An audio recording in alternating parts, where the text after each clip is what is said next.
right, 6:02 in the Rose City. Time for Dirt and Sprague on Portland Sports Leader 105.1 The Fan and the Fan Sports Network. Hello, happy Tuesday, everybody. What is happening? Feels like a Merry Christmas today, doesn't it? We're almost there. It's almost Christmas in July, buddy. You ready to celebrate? Is there a set date for this? Yeah, it's July 25th. Come on, now it's my wedding anniversary. Oh, is it really? Yeah, that's why we got married on July 25th. It's Christmas in July. We have a Christmas in July wedding date. Wait a minute, what? Yeah, you didn't know that? You got married because it was July 25th, I mean, that's not the only reason, but we had to get married. We had to cancel our wedding because of COVID, and then we were looking for a date later in the summer, and the wife gave well, we might as well do July 25th if we're going to do July. It was a Saturday. We're like, all right, makes sense to me. Christmas in July. Let's do it, baby. That is Christmas in July night at the Hops. Thank you very much. We're going to go see Santa. You got to get your tree out for a day. You know, you got to do the whole thing, man. You got to bring a tree out. Yeah, What the hell? I'm not doing that. Christmas in July. You got to celebrate. Put a couple of presents underneath there. Surprise yourself. Make it feel something in the middle of July. You gonna wrap a gift? No, I'm not wrapping a gift. No gifts will be wrapped. No Christmas movies will be watched. But it will be Christmas in July. It will be. You seem a little happy today, like you had sex this morning or something. Something's going on with you. I just got a full night of sleep. Feel really good. Did you? And then I randomly fell back to sleep after my full night of sleep. So then I was running late this morning. So that was great. But a little extra sleep on top of a full night of sleep feels great. I'm fully caffeinated and ready to go today. The minute you hit the snooze, turn off all the alarms, and you don't get instantly up. You close those eyes even once, you might be a danger zone right there. Yeah, I'd say it was today. I was doing terrifying. I'm awake, full night of sleep. Let's see what we missed. Scroll for a couple of minutes. Yeah. Next thing you know, you wake up, you look back at your phone, you're like, we gotta go. Hot route, move. Dozed off 15 minutes. Yeah, that was a critical 15 minutes of my preparation time for leaving for work today. But we'll make do. And then I love how when you run late too, you yell at everybody in your way, as if it's their fault that you're running late. Like the car in front of me going 22 miles an hour. Like, come on, man, come on. Even though the speed limit is technically 20 and he's going over the speed limit, it's still very frustrating. I had a little bit of that today. I got in probably 6 minutes before you got in today, and I was on the freeway, and I was at one point, I'm like, come on. It's 5:38. Come Gotta on. get there. Come on. What are we doing? Why is everybody driving so slow out here? Don't they know that I'm running late for work? Don't they know that they should get out of the way for me? Yeah. What's the matter with you people? Staying up late to watch the home run derby, were we? I had the home run derby on. Yeah. I don't know how much watching was going on, but it was on as I was walking around the house a little bit. Took the kid a long time to fall asleep last night, so that was a bit of a problem of watching the home run derby. Aesthetically speaking, I thought it was great. I love that the guy won. Nobody knew his name. Yeah. As of 24 hours ago, what percentage of sports fans could tell you who that was and who he played for? You know, once upon a time, younger Dirt would have laughed at that question and been like, it's Jordan Walker. He started home runs in the MLB. Yeah, it's an old Dirt. It's an old version of me. This is the Dirt 4.8. So this is our new Nolan Arenado? No, not even close. That is disrespectful to Nolan Arenado. Don't you bring Nolan Arenado into this. I'm just Don't asking you questions. do it. Don't you do it. That's unfair. Nolan Arenado is an all-time GOAT. Oh, yeah, okay. Not really. That's Shut over. up about the sun. Shut up. Shut up about the What sun. team is Nolan Arenado on right now? That's a great question. I don't know. Where is Nolan Arenado now? Last I knew, he was in Carolina. He was in St. Louis. Is a full circle moment. Because years ago, yes, Dirt he brought up the plays name Nolan for- Arenado, and I said, who? And he goes, you don't know who Nolan Arenado is? I should know. He plays in my division. That's how little baseball I watch this year. He is now an Arizona Diamondback. Come on down. Who knew that Nolan Arenado was an Arizona Diamondback? Arizona Diamondback fans, baby. Are they real? Are they real? There's like 7 of them down there. They got a few. If Swag doesn't know who Jordan Walker is, nobody knows who Jordan Walker is. He was the one guy I didn't know what team he played was the for. one of all the guys in the home run derby. He was the one guy like Why do you know who Ben Rice is? I know Ben 'Cause he's a Rice. He's a Yankee. Yankee. God. I know. You guys are doing the P. Harris thing. I of think like, he was that's in why the- he's the goat. He's a Yankee. No, it's just the Yankees have been on more like network TV games than the He Cardinals played last have. year, and he was. I think he was one of the finalists for Rookie of the Year. Was he not in the Might have American been. League? I think Was he? he? Yeah. Like he had a pretty good year last year. So I at least. I mean, I don't watch Yankee baseball very often, but I've at least heard that name before. I don't know if there's anything that turns me away from watching like a big baseball nationally televised game than when you tell me the Yankees are on. Really, that's a turn Yeah, off for no, you? look, I'm going to just come out in the front end of this and say, do they have the biggest fan base? Absolutely. Are 72% of them absolute bandwagons? Yes. Yeah, or their dad told them to root for them. Sure. But Yeah, I don't root for them. I don't root for the AL East. Why would I Does care nothing. about watching the New York Yankees in the regular season against the Baltimore Orioles?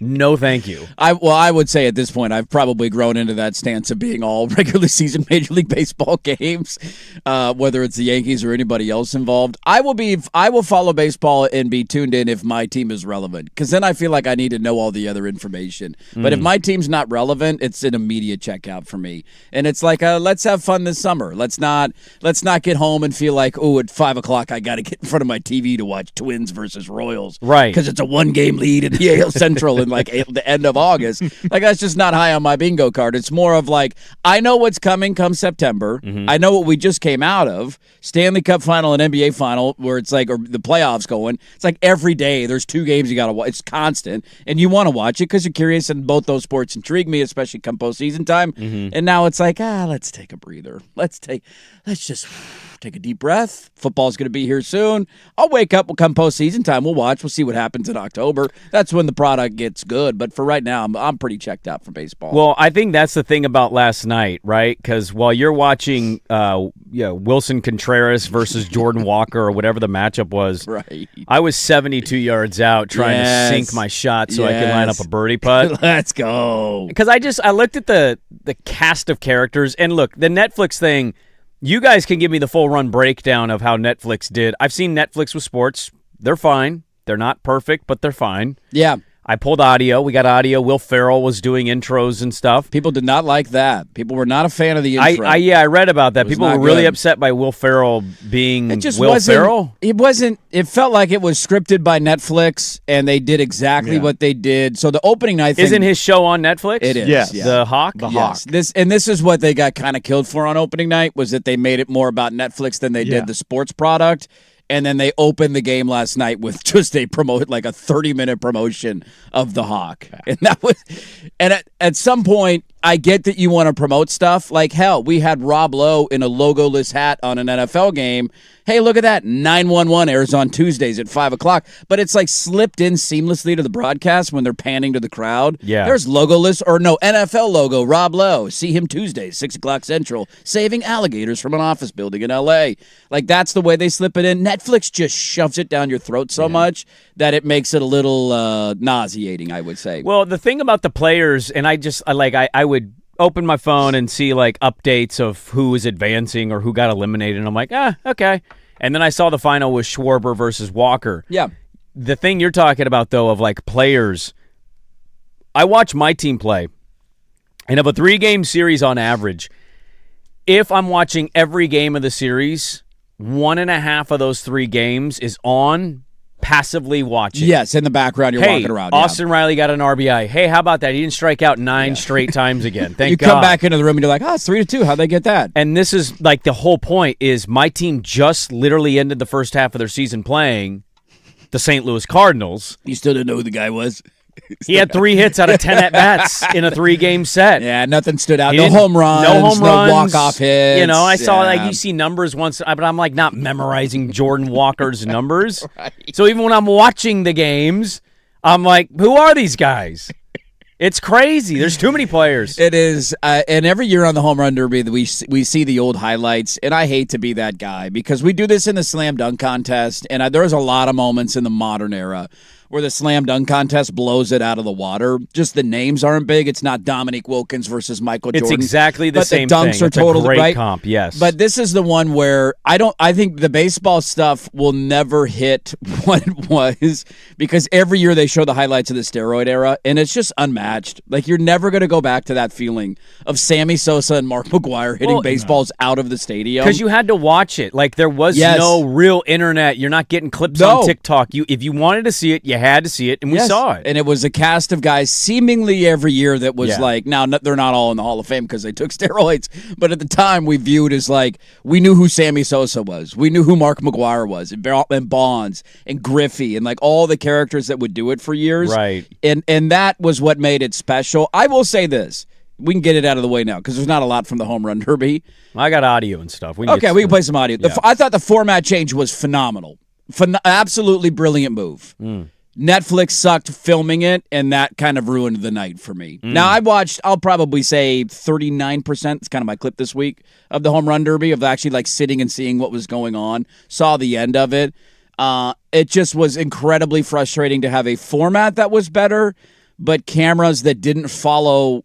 Like, you don't need to, like, outthink the room here. This isn't rocket science. Give me a camera behind the pitcher and a camera behind the batter and follow the ball as it goes out of the stadium. That's literally all you need to do. There was a moment somebody hit a home run and they were zoomed in on the pitcher's face. Why do the guy throwing 72-mile-an-hour batting practice fastballs? You're making this sound like an what is awful viewing experience. It was not. And I'm kind of glad I didn't watch it. The format was great. I loved it. I thought that the quality of the broadcast, like in terms of the picture on Netflix, was great. Netflix had too much going on. It just was, what is happening? Yeah, there was just way too many commentators and stuff going on. Yes. Who was commentating? Wasn't it just Vasgersian? They had Bonds. They had, But they would go back. Yeah. So the Bonds was on it? They had two different sets at the same time calling So you had home L. runs. Duncan and Pujols and Bonds that were like the pregame show, and they were sitting there. And She then came you would out go a big to winner in this thing. L. L. Duncan. L. Duncan great. did. L. Duncan's great. I got no She's beef with awesome. L. Yeah, a lot of And people then you really had big fans of L. Duncan. Vasgersian and whoever was with him in the booth. It was Rizzo and Pence in the booth with okay. him. And I thought then Rizzo you was had solid. Lauren Shahade running around down on the field talking to people. Yeah. The other thing I thought, they rolled out Michael Buffer because I didn't realize he was from Philly. I didn't know that either. He's old now. Yes, he is. Well, his son does most of the stuff now. Yeah. Oh, he's a Nepo announcer? We have a Nepo announcer? You've not noticed the other no, buffer? the other buffer? I Yeah. haven't seen the other buffer. Yeah. Does he have the same saying? Or does he have a different I don't saying? think he actually has the rights to do what his dad does, but I think His dad didn't give him the rights to do his Didn't saying. license him to I his think he son. owns it. I know, but it's his kid. I think he does some different rendition of it. Oh, okay. Like not exactly the same He words. put a twist on it. But let's get ready to go. I love that email we get every year. You cannot say this on know. Don't even do it. Don't We think know. about doing it. Don't talk about I doing it. know. It's funny. Can't But say yeah, that one. Buffer was like, that was the part with Will Ferrell too. I know you pulled some audio. We'll get to it. But you didn't need both of them. No, it was too much. If you're going to have Buffer do it, great. Just let him do it. Have He him do that. doesn't need any help. Right.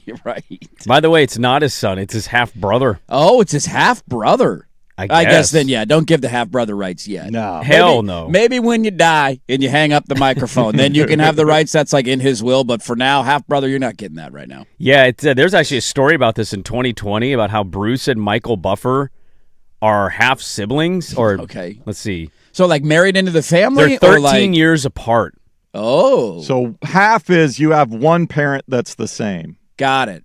That is correct. That's how Yes. that works, Swag. Yes, thanks for confirming that for all of us that Well, were confused. There's like he married into it. It's I like, don't no, know, you're man. not I an in-law. don't Did you know. not know what a half sibling was? I mean, I probably could have guessed it, but I don't, just taking shots in it's the dark. 6:13. I don't blame you. What do You're you want? late. What do you want are from you me, talking dude? about? I woke up like 7 minutes ago, man. It's an interesting story. Like, so basically, they didn't grow up together, 13 years apart, but they had the same urge to be big voice guys. I also love how they're just not giving into the fact that Bruce probably found out what his brother was doing. Yes. Yeah, somebody's riding somebody's coattails. Come on. Yes. What are we doing here? We both had the urge. No, you saw that your brother was a world famous voice guy Was making doing the biggest bank. fights in the world. Yeah. And you thought, hey, Oh. maybe I could do that too. This is what he says, because I've seen it in the UFC. So he can't do the let's get, right? Yeah. That's Right. owned by his half brother. He says, it's time.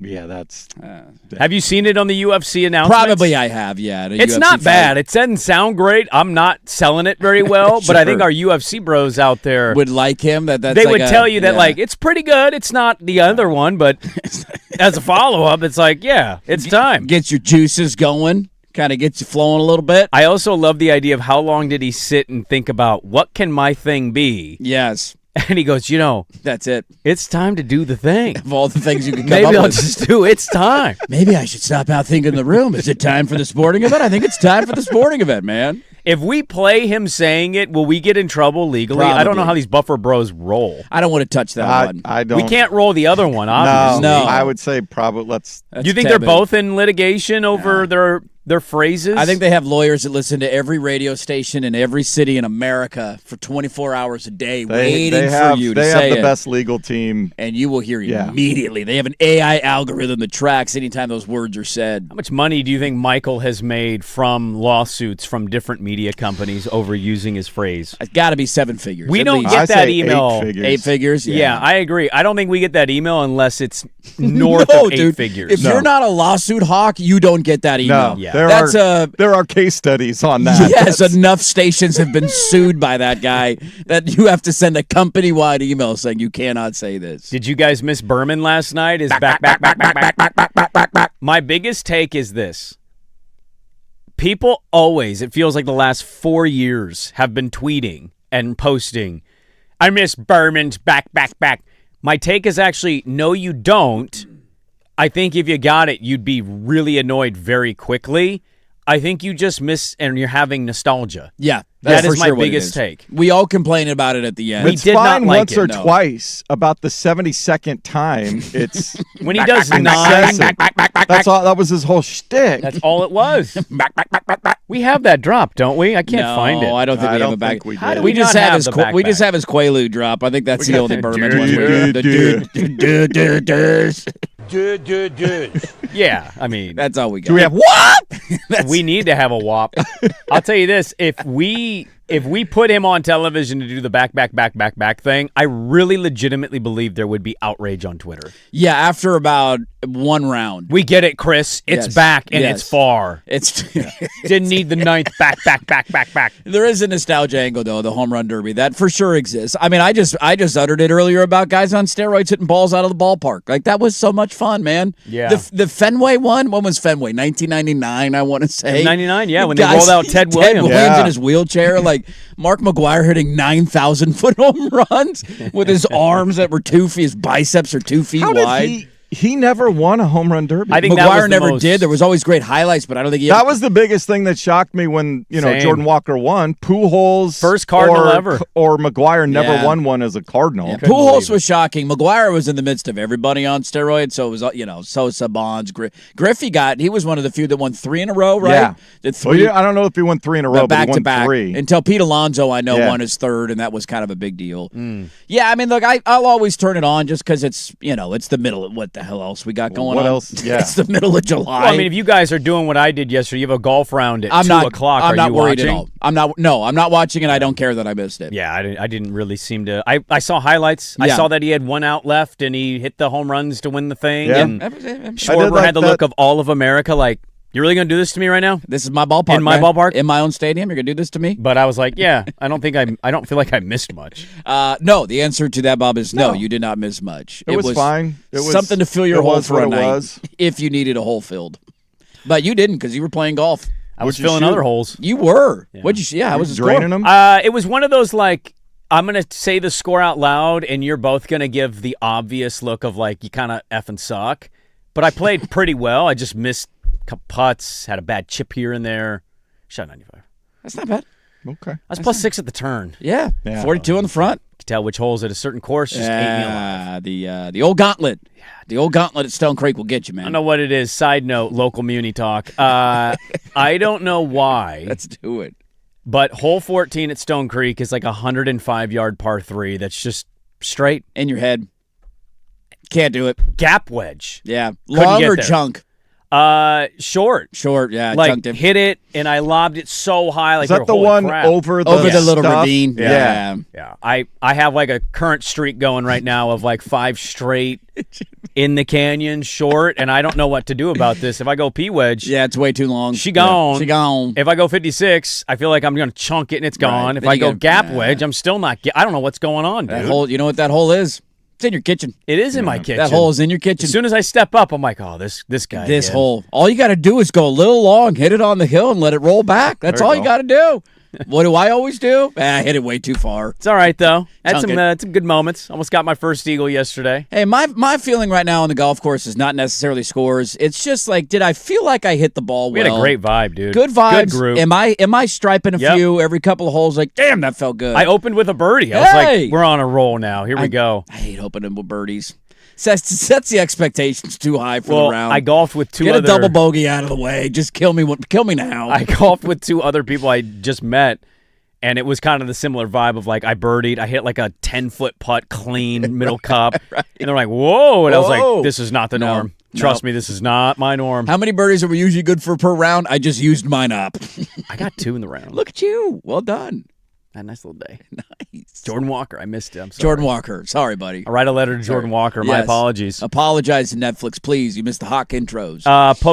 Poll question is up. First one of the day. Did you know Nolan Arenado was a Diamondback? Yes or no?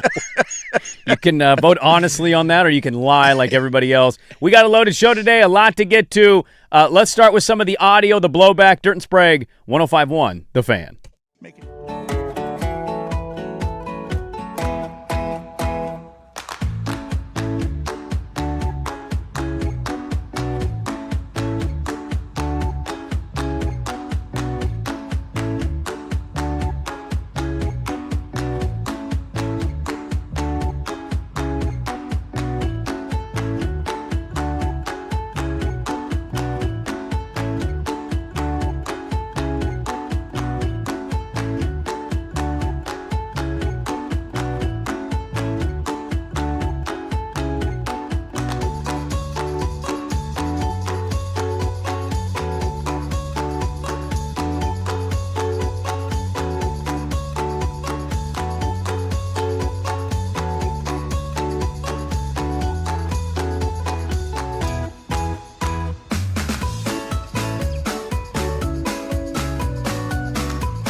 From the George McCoy and Warren Allen Sports Desk, a Sports Center update on the Fan Sports Network, 105.1 FM and 1080 AM. First on the Fan, Jordan Walker hit home runs on each of his final 6 swings, spoiling the home run derby for hometown favorite Kyle Schwarber. He becomes the first Cardinal to ever win the event. 12-11 in the final round. Tonight, it's the main event, the All-Star Game from Philly. Pre-game coverage on 910 ESPN. Portland begins at 4 o'clock. Breakfast hoops this morning over on 910. Portland Fire in Connecticut. They face the Sun at 8 a.m. tip. Our pregame coverage starts at 7:45. The Fire, a 1.5-point favorite. Jan Hansen back on the court for the Blazers Summer League team, offering up a double-double with 18 points, 10 boards, giving Portland its first win in Vegas, 111-84 over the Timberwolves. Next up for the Blazers Thursday night against the Nuggets. I'm Jason Swigard from the George McCoy at Warren Allen Sports Desk. Don't call your mom, call George McCoy at warrenallen.com. This is the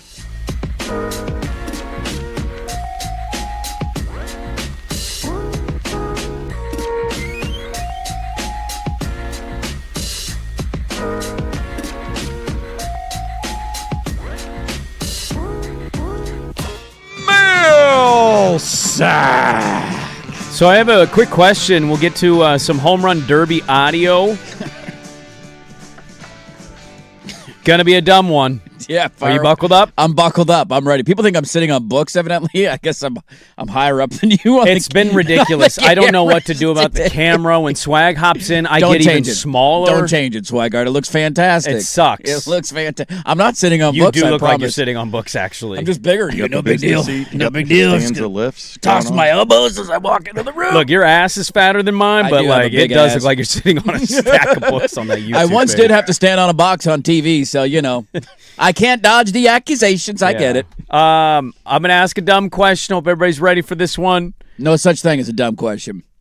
Why do we have an 8 a.m. WNBA game involving our Portland Fire? It just threw me for an absolute loop. This has to do with the Connecticut Sun. Okay. Every year in the summer, they have one early game. It's I think they do clinics for young girls basketball. It's an all-day thing. Okay. And they play at the crack of dawn, and the Fire just happened to be scheduled for that game.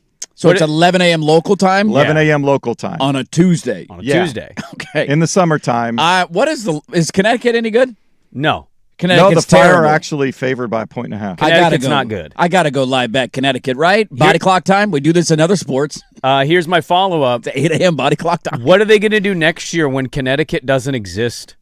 What's gonna happen with Connecticut? Are they They're moving becoming town? Houston Comets. Going to Oh, Houston. they're leaving Connecticut? Yeah. Oh. But that'll probably That's go a away. Yukon town and kind of only it. Yeah, I mean, I get it. Sun's also a really dumb name. Beckers and Fudd were just there to play a game against them Back in Connecticut. Yukon, yeah. And it was 90% Yukon women fans rooting for the other team. Yeah. Well, it looks like the Fire have flipped to a 1.5-point underdog Oh, in your Oh. face. on DraftKings. Uh-oh. So they're Okay. plus 110 on the money line. Uh-oh. I got you. We got I'm to bet hammering on- the Fire. You're hammering the Fire? Yeah, dude. What do I You think think- Fire about body coming clocks? off a big win. They shot the lights out in Atlanta It's over the 8 weekend. o'clock in the morning. They just beat the Dream. They just beat the Dream. They've been on the East Are Coast the Dream for a little good? bit. The Dream are pretty good, yeah. The pretty Dream good. aren't yeah. bad. Reese is having a good year. I'm leaning in. I like body clock times. All We right. always worry about big nooners. If the Ducks got to play on a big nooner, what are we going to talk about all week? 9 a.m.'s too early. Is that too early? It's 8 a.m. start time. If the Fire win this game Yes. that and is your great. Oregon Ducks lose their 9 a.m. big nooner, I never want to hear another excuse again. No. You're not allowed to use it. Never again. You guys Can't have be Larry's shows. got to bring Sarama in to figure out the, What did you the do? schedule for that week. There's an 8 a.m. WNBA basketball game. That is absolutely hilarious. Dan Landy's going to bring in Alex Sarama. That's right. Yeah. Can you make our practices more All right, constrained? how did you figure it out? What'd you do? Ride. That's really early. Ride. 8 a.m. WNBA action. I love it. I'm We gonna be both having it on looked at TV. each other during that update like, did he just say 8 a.m.? Yep. Yep, he just said 8 a.m. Yeah, Dusty should be rolling in here shortly to get everything ready. Dusty has to roll in here? Well, he's going to get it. Oh, that's set right. Our up. play-by-play doesn't travel. They We're do it going from head to here. head against the Fire today. Bring it on, Fire. Us versus you. Speaking of us versus you, home run derby last night. Yeah. Had some mixed reviews, it sounds like. Jordan Walker won. If you're just tuning in, we'll say it one more time. I'm still stunned. I learned this watching SportsCenter yesterday because I wanted to see some of the home runs. I wanted to see how it ended. We'll go to Philadelphia, by the way, and talk with Spike Eskin at 8:05. Is LeBron going to choose the Sixers? They got Jaylen Brown. We didn't. Jalen Hurts sucks and is not a top 10 quarterback anymore. Their home run derby kings both lost and did not get the crown. No. They're hosting the home run derby. All-Star game tonight, too. Or All-Star game, sorry. Derby last night, All-Star game tonight. And I will commend them, and I'm just going to get in the front end of this.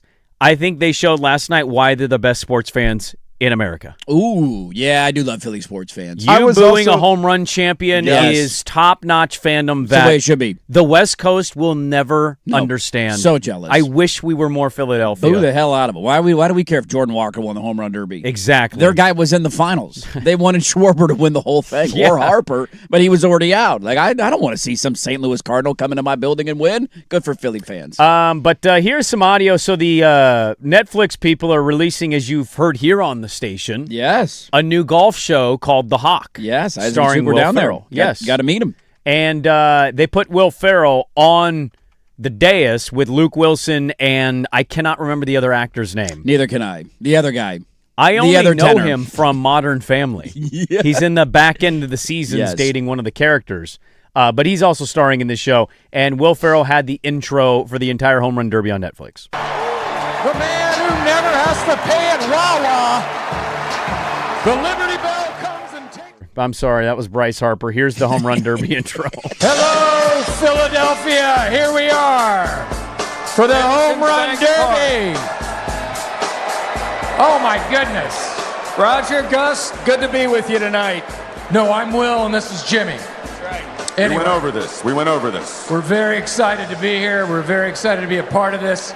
We hope you are, too. Are you guys ready to watch some balls go very far into the air? Okay. Also did the Bryce Harper intro. The man who never has to pay at Wawa. The Liberty Bell comes and takes photos of him. His vehicles have crossed the Delaware more than George Washington. He has 21 career ejections. Most of the MLB. And hopefully he ejects some balls tonight. Bryce Harper. So mixed reviews, I guess, for Will Ferrell on the dais of the intro with the Home Run Derby. I think Netflix is going to continue to do this. I love seeing a story about Netflix the other day. They were like, they're looking to include live channels. And it's like, man, guys, we're so close to having cable TV again. This is remarkable. What a unique concept. So I get that they're going to continue to dip their toes into the sports water. What I would hope after multiple baseball instances that they would learn is that you are a steward of the property that you are broadcasting. And when you overdo it to this level, it just look the audio was kind of off. The mic, it's always weird when you got guys on the field and it's going out over the PA system. So there's a delay, the applause is delayed. The feedback isn't great. It's really tough to pull off, and you don't need to go that big. As Swag pointed out in the last segment, you already had Michael Buffer out there, who's one of the most expensive intro guys that exists in the world. And he starts this entire thing off, and then we send it over to our cast of a new TV show just to pub the new TV show. Like, that was the only reason that they did this. And so what were you expecting, though? I would have hoped that was like a real broadcast, like an ESPN type dude, style. You're broadcasting the home run. They did this for opening night, and it was way worse. So I'll give them credit. Like, they toned it down from opening night. The entire Yankees and Giants game was basically an infomercial for commercial. Netflix. Yeah, that's all that it was. Yes, there's an opening night of the season happening in front of you. This isn't about you promoting your shows. I'm not saying you can't do that. Every network does it in the middle of a timeout. Hey, don't forget, coming up after the game, 60 minutes. Like, everybody does that. But when you make the entire broadcast about your product, it takes away from what people are there to watch.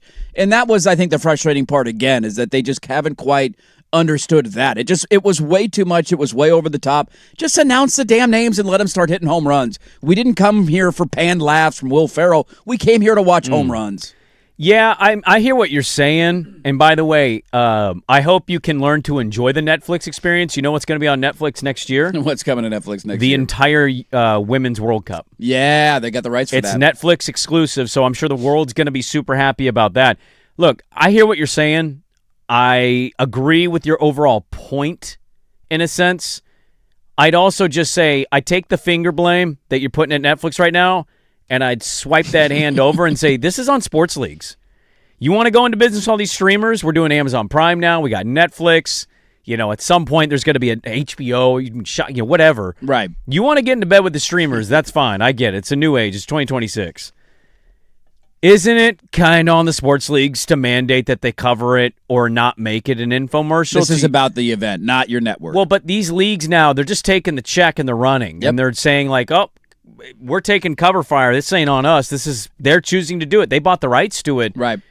You can have complaints about how they do it, but they bought the rights to it. So, like, why would we not expect these streamers to make it infomercials? They're not cable. They're not traditional television. Right. This is on sports leagues. Sports leagues don't want this. If fans don't want this, the sports leagues who are taking these fat checks need to step in and say, hey, totally cool you pumping Will Ferrell. He's funny. Maybe a little polarizing in the funny department for some. And you want to do a little hawk love and pub? Sure. Great.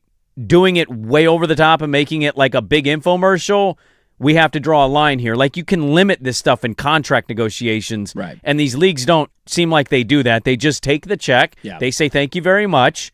May I have another? And they continue to do business with It's them. one of the areas I'll give credit to Amazon for, because they're now in bed, obviously, with the NFL and the NBA. And never once do you have Jack Ryan and John Krasinski doing the intros, pubbing his television show.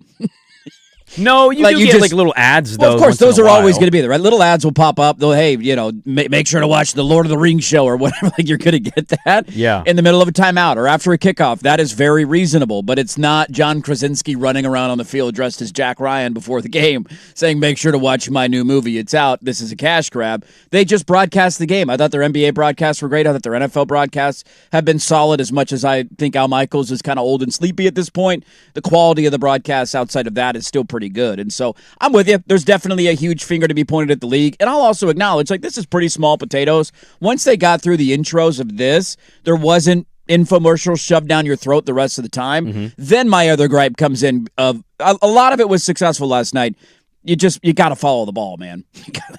There's one rule of a home run derby. Yeah, but ESPN even, because it was on ESPN last year, right? It's been on ESPN forever, yeah. So I watched last year's. But it was different because they had the timer, so that was the whole format but change. They didn't follow the ball. Well, you couldn't every because time. there's two balls in the air at the same time. How do you follow two balls in the air at the same time? Have a ball cam. That's too many balls, man. Put it in the corner of the screen. I got a ball. I got a ball. You got a ball. I got a ball. Who got a ball? You can put a little screen in the corner and show me where it ball lands. 1, ball 2, ball 3. Like, that was the best part about changing the format, was that there was one ball in the air. It simplified it. It was just swings. That was the out. So I loved all of that. Just, man, show me the home run. Show me where it went. Don't zoom in on a pitcher's face when a guy's hitting one 522 feet. What would you grade it? C+.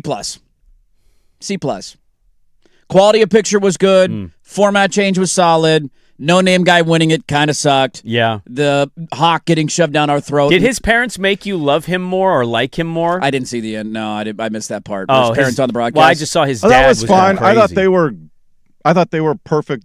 The way They just you look would like want very parents. supporting parents. Oh, They're yeah. going Yeah. crazy. They're like, I can't believe our baby's about to win the home run derby. I mean, it's a No, pretty I cool thought thing. that was great. I thought it was authentic. I thought it was genuine. They didn't hog, they were fine. They didn't overdo Well, sometimes it. the parents or something like that can get you to emotionally be pulling for somebody you didn't really know. For sure you can have that. Yeah, there's emotional stories involved. I also just know, like we talked about this with the Open Championship, names matter. Names matter. Kyle Schwarber winning it in Philly is a little bit of a bigger deal probably for baseball fans than a guy that most had never heard of before. Yep. And so when you don't get a great name, that's going to dilute the product a little bit. A lot more as we get on. It's a Mail Sack Tuesday brought to you by Sparta TRT. Mail Sack questions can be sent in at 503-864-6326. We'll get to that in the final hour at 6:40. Dirt and Sprague back with more on 105.1 The Fan.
Delightful little Paperboy theme music. Welcome back in. I used to love, what did you like hitting the most when you played Paperboy? I love knocking the old people off the hitting swing. the olds in the head was always pretty fun. Breaking a mailbox was solid. I always loved turning the water on the girl in the bikini in the yard. Like, she's wet. Be a little kid, not even understanding that was kind of a double entendre that I was saying there. Didn't quite get that one. Always loved doing a little jump when the dog's chasing you. I loved Paperboy. I just think what I'm getting away from that is I love Paperboy. It was an easy, underrated game back in the day. Easy is a hot take. Maybe not easy, but Because eventually once you get sped up, you're Right. like stuck in like, I don't know if I can keep throwing papers this accurately at this speed. this is too quick. I can't handle this. Do Paperboys still exist? No. Do people still have a paper route? No, and that's a sad part of America. That is a sad. I would R.I.P. argue if we should be funding anything in the government, we should be mandated to still be getting papers Some poor delivered bastard by paper boys. needs to get up and ride his bike around and toss a paper. Like, it just has to happen. Did you ever They become have to still exist. How do people get papers on their doorstep? There's cars. I see them. Oh, touche. Yeah, I've seen a car in my neighborhood, and it's like an Amazon worker that's not driving an Amazon van. Right. It's like an outsourced Dude, person. We had one yesterday get dropped off, and I'm not kidding. I was out watering the front yard, and there was, in the evening, in a van, like a nondescript. It looks like a kidnapping I'm van. kidnapping your child kind of van, and I'm like, what is happening right now? Yeah, it's an Amazon He driver. gets out with an Amazon package. I Oh, had okay. one blasting Young Jeezy with his girlfriend in the seat, and he gets You want out. to go to work with me, babe? All right, let's go. And he gets out and, he's talking about selling cocaine, and then he hands me my Amazon pack. So here You got to do what you got to do, baby. Thanks, dude. You got to make ends meet. Appreciate However you got to it. do it, you got to do it, man. The economy's tough out there. I don't know. Go slang some powder and deliver some packages. Did you know any kids, though, growing up? Because I would argue Paperboys went away when we were kids. I think when we were kids, I don't remember anybody having. I don't even remember the paper route being a thing that we could do. Like, that wasn't ever like, hey, if you're looking for a summer job, would you want to be? I don't ever remember that coming up, and I don't remember friends ever doing it. So Well- maybe it happened, but yeah, to your point, I don't have any recollection of it. I'd only ever seen it in movies or Yes. television, and then the thing that really brought it to the forefront for me was The Sandlot. Because he was talking about how to throw. Yeah, just don't throw paper. And he's like, give her a paper route. Right, you just got to do that. And he's like, Release oh. it right here, just right at the top. And I was like, yeah, Yeah. paper routes. Where do you get that job? Used to be a thing, man. I don't think it's a real thing, but it's definitely not a thing Now anymore. it's just some guy in a car, and that's just sad. That's kind of sad. It's usually an older gal. It's usually an older gal. She's got one of those sticker advertisements on her Ford Escape, Right. her Ford Focus. They give her a lifetime membership. That's why she does it. It is a Mail Sack Tuesday. Mail sack. Sorry, filling up. We got a lot of early sack submissions. Good to know. It's going to be a fun mail sack today. 503-864-6326, brought to you by our great friends at Sparta TRT, SpartaTRT.com. I'm going to get to something called the breakfast omelet coming up at the top of the 7 o'clock hour. I could use an omelet right now. Omelet would be clutch. Before I do, though, I want to ask you, do you have anything left on the home run derby? I don't know if we No. For somebody who watched 40% of it, I think my bag's empty. Okay. That's about all the ammunition. I think all the bullets are out of the chamber. All right, good That's to all know. I had, man. It is going to be mind-blowing forever in my life. What's Pujols and McGuire's career home run totals? Oh, my God. That's a great question. To the Over totals. 1,000 has- between yeah. the two of them. Albert Pujols. Let's do the math, Swigard. Hold on. Did Pujols Pujols has get a- 660, right? He has, scrolling, 703 for Albert Pujols. He got to 700. I don't That was Yeah, a, that those he last hung on years for that with the one. Was that a big Angels. deal? Yeah, he When hung got to on for that 700? one. God. And why did I just Google Mark? I need Mark McGuire. Where's McGuire? Here we McGuire go. had over 500. He definitely did. 644. Here's his baseball reference. He has, answer is 583. Damn, way 583. Plus, so nearly 1,300 home runs Combined. between the two of And them. Jordan Walker's the first Cardinal to have the Derby title. you That's could even crazy. break it down, too, because McGuire probably hit what are his Well, he had splits some in, A's ones, A's, but yeah. In 12 years in Oakland, he had 363, and in 5 years in St. Louis, he had 220. You're going to have to help me with this one before we get to the breakfast omelet. Okay? So it sounds like complaining does still work largely. Oh. EA Sports Oh, yeah. has heard the internet, Let me put my seatbelt on. Let's do this thing. and they've made the corrections and changes that I guess all of the super sick football game video peers. Don't mess with my dynasty mode. Stop with this. I'm not spending an extra $9.99. This is nonsense. The game already costs I've waited $150. in line for too long for this. My road to glory guide's got to get better naturally. I don't want to pay for it. Yes, the bullying still works, which it should. This is really dumb. So It what was did they change here? What do non-video game people need to know about this? Here's basically the gist of it. Tell me about it, nerd. Video games are already expensive, correct? Yes. Already expensive. You buy the video game. Correct. What are we Mundo. playing? They- Paying $60, $70 for these things now?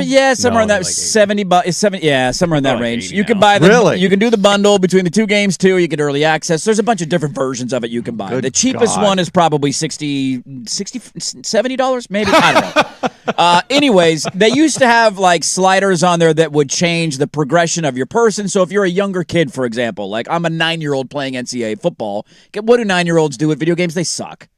Right? Anytime you play your nephew when he's under 10, you're going to dominate him. He's not very good.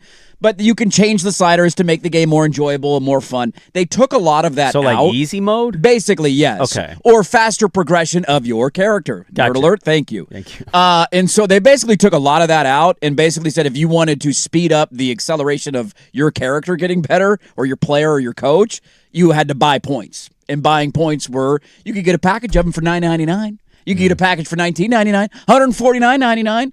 And they basically put all this stuff behind a paywall, and everybody was outraged by it. And like anybody, This is why you guys were upset. it was a big deal in the video game community. Big deal, dude. Like all these influencers, I don't watch any of them, but they're all on YouTube, and Yeah. people watch them play the video game, which is always a weird concept to me, but that exists. They all they all refused to work with the EA Sports. They weren't gonna have anything to do with it. They were all done, and so the backlash got to the point where they finally released a statement after saying they weren't going to, saying we are taking the actions out of the game, so we will not charge you more money after you buy the game. That's so sick. I mean, it actually is. It's ridiculous that they put those in. It's absolutely ludicrous. What is this, Candy Crush? What are we doing here? You want to buy another level? And then you hand your kid an iPad, and all of a sudden he racked up $500 worth of Candy Crush purchases? How did you do this? Why would you buy that? No! Thank you. Get that crap out. I already paid $90 for the game. That's enough of a purchase for you. Interesting. Yes. Bullying works, though. It's good. I like to see it successful from time I to do time. like when bullying works in the right the way. The entire game community came together and was like, screw you, dude. Yeah, and they you were bought responded. by a Saudi-backed investment fund. You're looking for more money from kids. Get the hell out of here, okay? Stand for something, people. My mom went to my nephew's birthday party last weekend up in the Seattle area, and she was asking me what to get him. She goes, he likes something called Minecraft. And I said, yeah, that's a game. And she goes, he's really a big fan. And I was like, just get him a gift card. She goes, I'm not getting a child who's turning 5 a gift card. And I was like, it's actually what they love. Yeah, When let you him go get buy something. We got my nephew. He's, when he's not playing sports, he's a Roblox nerd. Yeah. And so it's just like we get him these Roblox bucks or Roblox dollars or whatever they are. Sure. Dude, you get like $20 to $25. And I'm like, what do you do with $25 video game cards? Like, I buy these new skins. Right, they're into it. I get to dance really super sexy. I got a new dance now I'm for just my guy. like, Yeah, they're into it, dude. All right, so you're just spending actual dollars Yes, to improve your character. to advance your character? Which you shouldn't have to do because you already bought the game. Stand up. Fight the power. Dude, when I was Over a kid, my dead body. we bought a video game where I sold drugs, stole cars, New one coming out in November, by the way. ran people over, Yeah. hooked up with prostitutes, Yes. and still conquered the villain. That's the American dream right there. That. And guess how much money I had to spend in the game to continue to advance in the game? $0. $0 at a $50 price point. You go rob a bank. That's how you get your money. That was living, folks. There's a new one coming out in November. Absolutely. Loaded second hour. Let's kick it off with the morning breakfast omelet. Dirt and Sprague, hour 2 on the Fan.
1080 AM. If you've been arrested for DUI, you need a team of attorneys you can put your trust in. Call Reynolds Defense Firm today online at reynoldsdefensefirm.com. First on the Fan, hoops and hotcakes this morning. The Portland Fire in Connecticut to face the Sun. Tip coming up at 8 a.m. Pre-game coverage on 910 ESPN. Portland starts at 7:45. The Fire 2.5-point underdogs. Young Hansen back on the court for the Blazers Summer League team. Led them to their first victory down in Vegas with 18 points, 10 boards, and 5 assists. 111-84 over the Timberwolves. Blazers next game Thursday against the Nuggets. The first World Cup semifinal set for Dallas this afternoon. Tournament favorites France taking on Spain. 12 p.m. kick on Fox 12 Oregon. France looking to become the third country ever to reach 3 consecutive World Cup final matches. Jason Swigart from the George McCoy at Warren Allen Sports Desk. Don't call your mom. Call George McCoy at warrenallen.com. This is the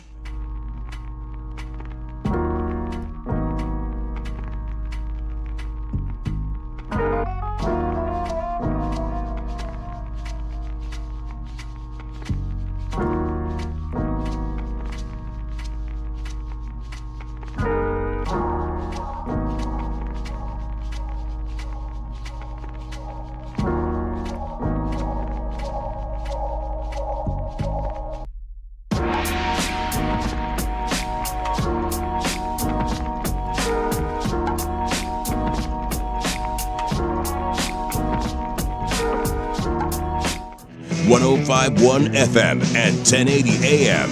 The Fan. All right, welcome back in. Hour 2, Dirt and Sprague here, 105.1 The Fan and the Fan Sports Network. Good morning. Hello. Happy Tuesday, everybody. Ripping and rolling here on a Tuesday morning. We've accomplished a lot so far, 1 hour in, I would say. I think so. Solved world hunger.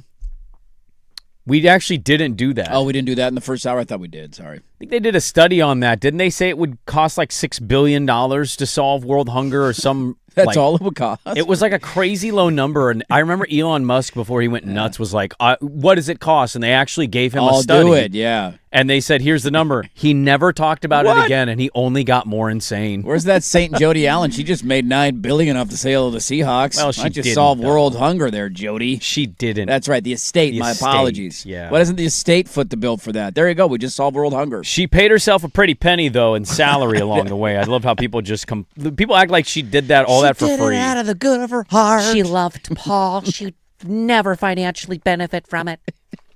You're an idiot. She made a lot of money. Don't Old Jodes was bringing the money in. It is a Mail Sack Tuesday, so get your Mail Sack questions in at 503-864-6326. We'll get to the Mail Sack today.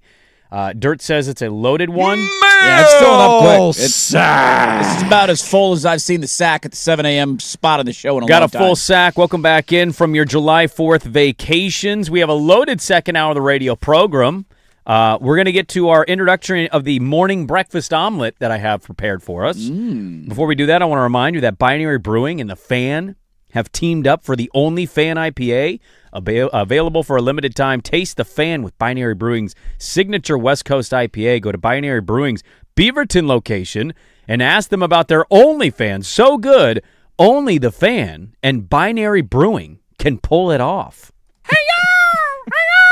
Let's do the morning breakfast omelet here. I got a lot to scramble up and mix in. Make me an omelet. What is your favorite? Like, if you guys had an omelet, what would you put in the omelet? I'm pretty simple, man. I'm a pretty simple guy to please. Doesn't take a lot. Doesn't need to get exotic. Give me some good amount of cheese. Give me some good. I want bacon in there. I want sausage in there. Probably some bell peppers. Got to have some sort of vegetable in there. Make it slightly healthy, and that's about it. Does a bell pepper actually make something healthy You're after damn it's right been it cooked does. in butter? It's a vegetable. Of course it does. We know how vegetables So just work. a meat and bell pepper omelet? That's all I need. Get Okay. the mushrooms out of there. Get the crap. Get the lettuce and get that out. No. Lettuce? Spinach? People put lettuce? Spinach. I've had spinach in an Spinach omelet is before. good. Spinach, Gross. yeah. Lettuce would No, be Yeah, disgusting. it's a leaf. Get the leaves out. I don't I need don't know. the I'm leaves a in my variety guy. omelets. I'm in a mood. What's fresh in your neck of the woods? If you're on a coastal, I want seafood in there. Give me shrimp, Swiss, spinach, kind of a Florentine thing. You like shrimp with cheese? That sounds disgusting. I got to be honest with you. Well, you're a little biased observer here. I don't like seafood. You're You don't like anti-seafood. seafood. I'm What anti would you know? seafood. I have had shrimp in an How omelet. would I know? Yeah. How would you know if strawberry and chocolate is good or Ooh, bad? That's a good point. Because I've tried it before and it was disgusting. No, you I just haven't. spit it out. You're a Strawberry liar. and chocolate? You dip it in chocolate. You've never had strawberry with chocolate. Did you dip Yeah, it? You tried strawberry and when milk you were chocolate. 3, and you've decided your whole They life would needs to get be no strawberries. the chocolate dipped strawberries. They would show up. You got to dip Somebody it would- yourself. It's different. Whatever. Warm chocolate. You've never had good sex with strawberries and chocolate. You're a liar. You're a little liar over there. I think you would I can look at your face, you liar. I think you'd like the strawberries a little bit more. He's a liar. He's a Strawberries liar are man great. over there. That just blew up in your face, didn't it? Look at you guys going No. back and forth at each other. You like mayo, You too. wouldn't know. You wouldn't know. No, you don't know. You wouldn't know. Idiot. Shrimp. You and wanna fight? an omelet. I do like a good Denver omelet. So ham, bell pepper, onion, cheese. Oh, I'm with you there, bro. Yeah. That can't go wrong. I had the last time I had an omelet was a Denver omelet. It was perfect. It wasn't like a thick omelet. It's kind of more of a thin one with perfectly cooked. They had a fresh ham, omelet bell pepper, and station onion. in the buffet on the ship. I'd be So- bummed if I were from Denver and that's the omelet I was known for. I want a cooler omelet than that. Of the meats you could choose to be in an omelet, where does ham fall on the list? Yeah, but ham, cheese, bell pepper, and onion is It's fine. It's okay. It's all right. that's a bad take. It's okay. It's average. All right, well, there's our morning breakfast omelet. Let's get to our actual sports breakfast omelet. Let's start with last night in the association because Summer League's going on. It is going on right now. Young Hansen, in my face, 18, 10, and 5. Look at that. He got double-digit rebounds in a summer league game. How about that, huh? He still looks like he's moving in slow motion. Did he have 4 turnovers too? Yes, he did. Did he have a block shot? Oh, I don't know. Did he? I don't No, know. he did not. No No block block shots. 0 blocks. Still sucks on defense. 4 turnovers. Blazer fans absolutely talked themselves into this guy being a thing again. Yes, they This did. is such a day-to-day Blazer fan thing. Yes, this is why we have a problem. This is why we can't have nice things. This is why we can't trade pieces away, is because 10 rebounds in a summer league game, and now all of a sudden Young Hansen has shown all he needs to show. How about we get him as many reps as humanly possible, because he clearly has a lot of work to do on his game. Look, you should be playing good in summer league. It's not about the stat line for me. It's about what it looks like. Now, I didn't watch a ton of the game last night. I had the home run derby on. It started a was half on it, hour late yes. because they were off schedule. It was the last game. like I flipped 10 over o'clock at to night. it, and it's the third quarter of the game before, and I'm like, really? Yeah, no, we're not going to make it. It's just the way it's what you see when you watch him, and it seems like he's moving at 60% speed, like he's in slow motion out there, and that does not translate well to the He's still NBA. getting called for offensive fouls, trying to set a high pick. It's ridiculous. Well, here's the thing about it, man. Like, he had a nice game for himself. Good for him. He's a young guy. The team has told you what they think about him. Yes, This is what's funny. The team is doing 2 things right now. They are literally telling you what they think about him while trying to sell you on the idea of him. Go check their Twitter account. They will show you 3 different camera angles of a layup that he made and be like, it's Young time. And then Joe Cronin will be like, I signed another center. I got another center. I got 4 centers. It's like, we got more centers. what do we believe in here? Their Twitter account or the actual GM's move? So Yes. the team is actually telling you what they think They about told it. you he's not ready to play. They also, I would love to point out, they had a guy guarding him named Skakarski. Sikorsky? Skakarski.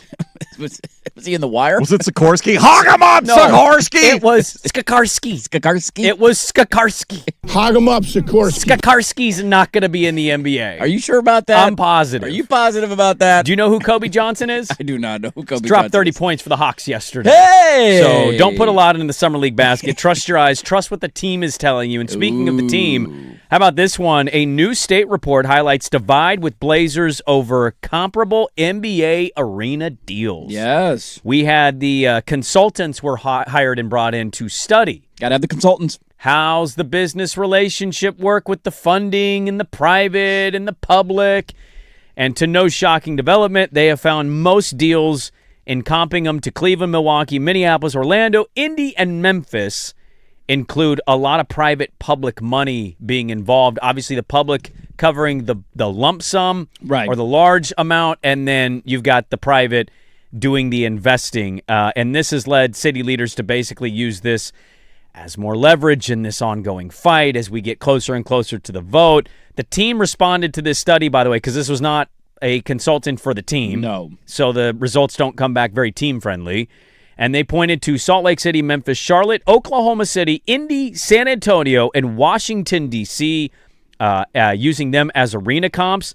They also had somebody for the organization. Let me see if I can find it here because you go through the things here. Spokesman for the team said, I can't speculate at this point on the terms the city may propose in negotiations. It is worth noting Moda Center was built and maintained for 30 years with $350 million in private money, which would be the equal to $730 million in today's dollars, exceeding the combined private investment in original construction and renovation for arenas in comparable markets. On top of that, through ticket fees and parking revenue, the team has contributed over $160 million to the city's spectator fund, which the city used to renovate and maintain other city-owned facilities, Providence Park and Memorial Coliseum. Yep. Essentially, the team has prepaid its contribution to this project, keeping Moda Center in excellent condition while subsidizing the city's maintenance of their other venues. This is where it's complicated because we have a new ownership group who was not the ownership group that put that money forth. That was Paul Allen.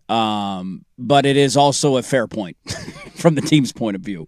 They have paid for everything that has to do with the stadium in its entirety, and that's a little bit different than some of these other spots. That's not the case in every market. Usually there's some sort of partnership. Like, look, we're still a long ways off from any of this coming to a head. We're still a long ways off from voting and term sheets and all of that. And I think a lot of these are very valid debates that we can have. I think one of the biggest sticking points for me, the more you read about this and look into it, is the idea that the city owns the arena. And yet, when there is not a Blazer game happening, let's say there's a concert, who's in town? Guns N' Roses are in town, or whatever the case. The city doesn't get any of the gate money for that event. That goes to, I can't remember, was it Rip City Management or whatever the company is that oversees all of this stuff, or Rose Quarter or whatever. They're the ones that pocket that cash, even though the city is the one that owns the arena. So there's a lot of stuff in here that I think you can dig into the nitty-gritty and say, okay, how do we make this a fair deal? I don't think private money is going to be coming. I think they've made that very clear. And to their point, again, it's weird because it's a different ownership group, but they're not wrong. The team and the organization has paid for everything with the building since it was built, and now turning around and saying, hey, can we get the city to pay for 20% of a renovation, I think is a very fair ask, as long as there are some meets in the middle from the organization on things like the rent payment getting increased or sharing revenue from certain events throughout the calendar year. There's a middle ground that I hope that we can find, but I don't blame the team for having that stance. I think Joe Burrow is way too high. Oh, wow. He's been in the league 6 years. He's started every game of the regular season just 3 times. That's half.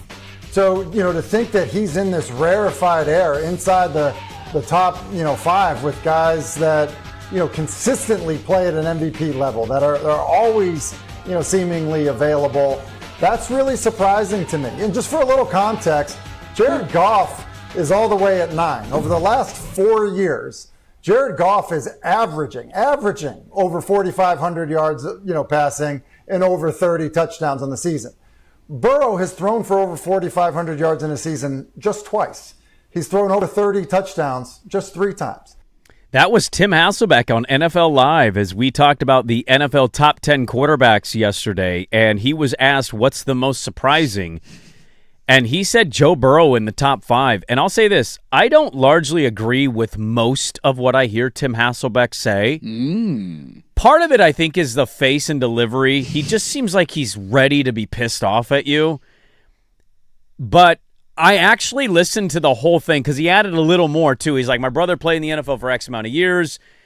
He never went on the IR. And sometimes the IR is not your fault. He pointed out Brady and the 1 year Brady missed with the ACL injury. But I kind of found myself shaking my head like, yeah, that's a good point, man. Like, the one thing about Burrow, everybody knows what the skill level is. Yes.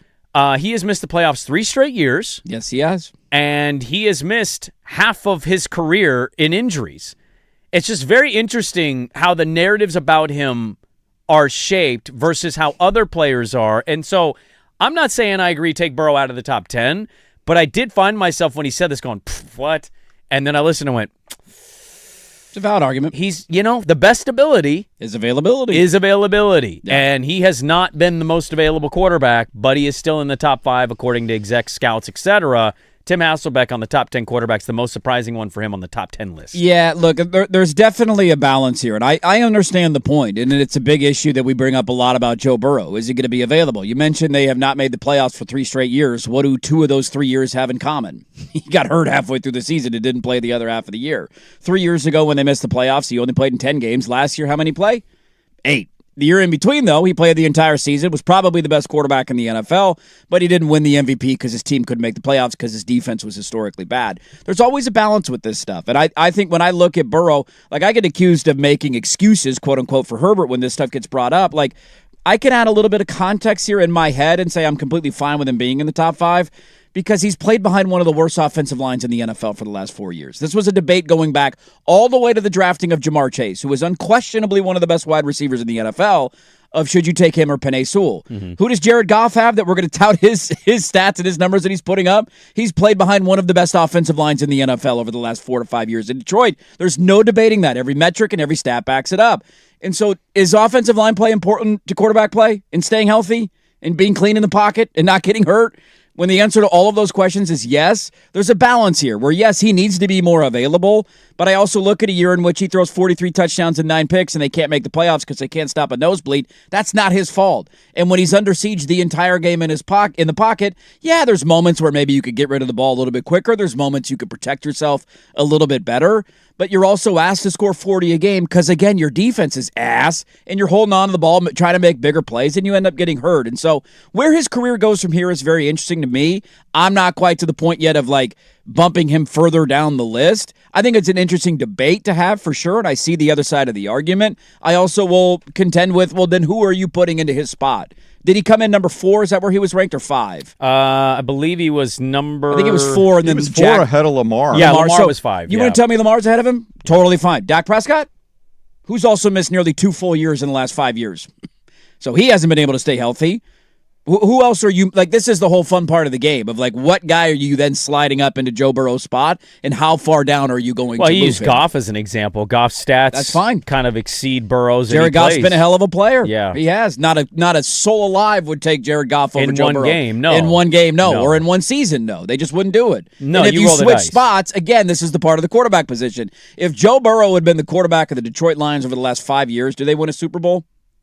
I think that they do. Now, I can't prove playing? that. I don't know. See, that's the tough part. Is he healthy? Is he even playing? Yeah, he did 2 years ago, and he threw 43 touchdowns and 9 picks and was the best quarterback in the league. Well, that was Tim Hasselbeck's two cents on the top 5 of quarterbacks. It's a fun debate to have. He's also crowned early in his career because he beat Mahomes and got to a Super Bowl. See, I think the national And that championship lasts. actually set him. Yes, he in won a title way, too. narrative-wise, for a lot of people. And then, yeah, to your point, second year Super He was Bowl, the here you first go. guy to make Mahomes look. I mean, Brady did, but that was different. He didn't make Mahomes. I know, but that's the way we treat this stuff. If the That's quarterback dumb. wins, he's the winner, and I he's know. better. That's how we handle this stuff because we have brains of Neanderthals. Well, but you just when did talking it. We about can't quarterback do it. position. Moving on to the omelet this morning, we've got Gary Trent Jr., 4 years, $64 million, fully guaranteed. The Bucs got to pay somebody. Do you want to talk about this for a second? This is not a deal we should care about that much. Do you know Gary Trent Jr. signed back with the Bucs last year for the minimum? I had no idea. I couldn't tell you for $1 million where he was playing. He averaged 8 points Okay, on 38.7% shooting. that's pretty bad. And 20 minutes a game. That's pretty bad. And they signed him to 4 years, $64 million. Why would after they do paying, right. This is actually getting a lot of people around the NBA like snooping around. Did they need to get to like a salary floor? Is this who's his agency? What's the we'll guess his insinuation agency. here? Is it Clutch? Yeah, they're doing a Clutch favor. We've done a lot of Clutch favors. I'm sure it'll come back and pay us off at some point, right? Nobody has done more favors debatably for Clutch outside of the LeBron bubble than Milwaukee and Portland. We are just constant handshake, sure, we'll do it for you teams. Glazing them. We're going to get LeBron, though, right? That's how this works in the end. So the theory is that they actually brought in Gary Trent with the agreement, the unspoken agreement of Next year. coming here for cheap to help us with Giannis. Oh, it didn't work. Now we'll pay you. We'll pay you, but he played so piss poorly that people are like, why did you just give him $64 million? Remember when we used to debate about the number of minutes Gary Trent Jr. would get in a game? Remember that era of Blazer fandom? I do. When we couldn't let Gary Trent Jr. walk because he was too good in a bucket. Did you know he was born in Portland? I do. You know that? I do. He's got Portland in his blood.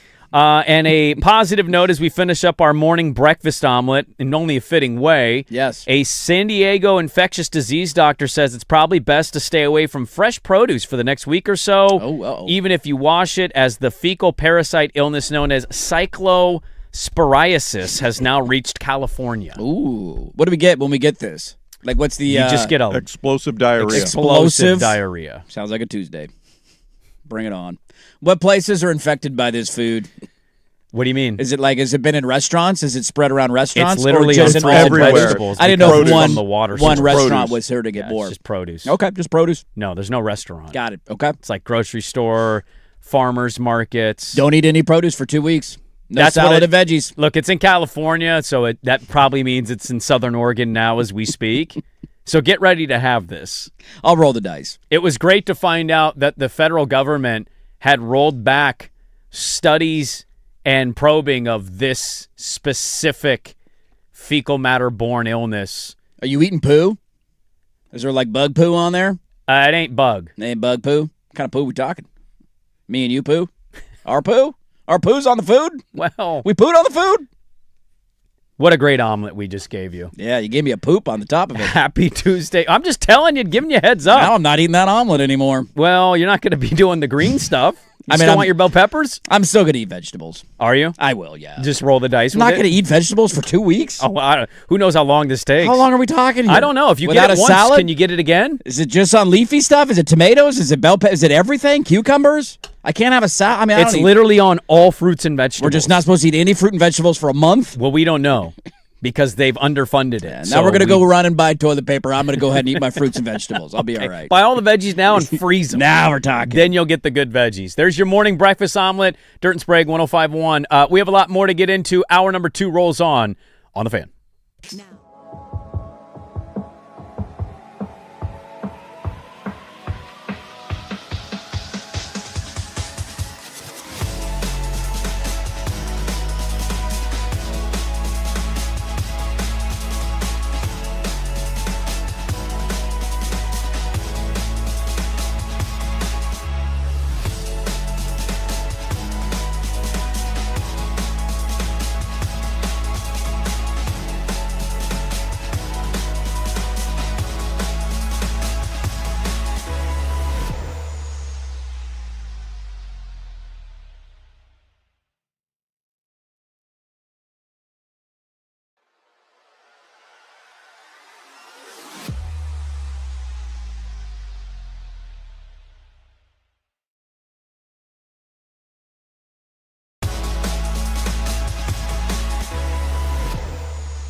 Now, from the George McCoy and Warren Allen Sports Desk, a Sports Center update on the Fan Sports Network, 105.1 FM and 1080 AM.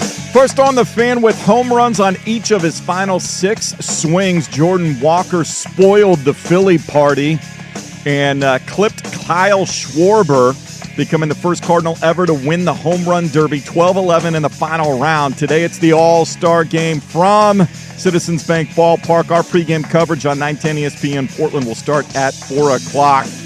Getting ready for tip for the Fire here at the top of the hour. They are in Connecticut facing the Sun, 8 a.m. We'll have pregame coverage at 7:45 over on 910. Fire 2.5-point underdogs. First World Cup semifinal set for Dallas this afternoon. Tournament favorites France minus 150 on the money line to beat Spain today at noon on Fox 12 Oregon. If so, they'll become the 3rd country ever to reach 3 consecutive World Cup final matches. I'm Jason Swigard from the George McCoy at Warren Allen Sports Desk. Don't call your mom, call George McCoy at warrenallen.com. This is the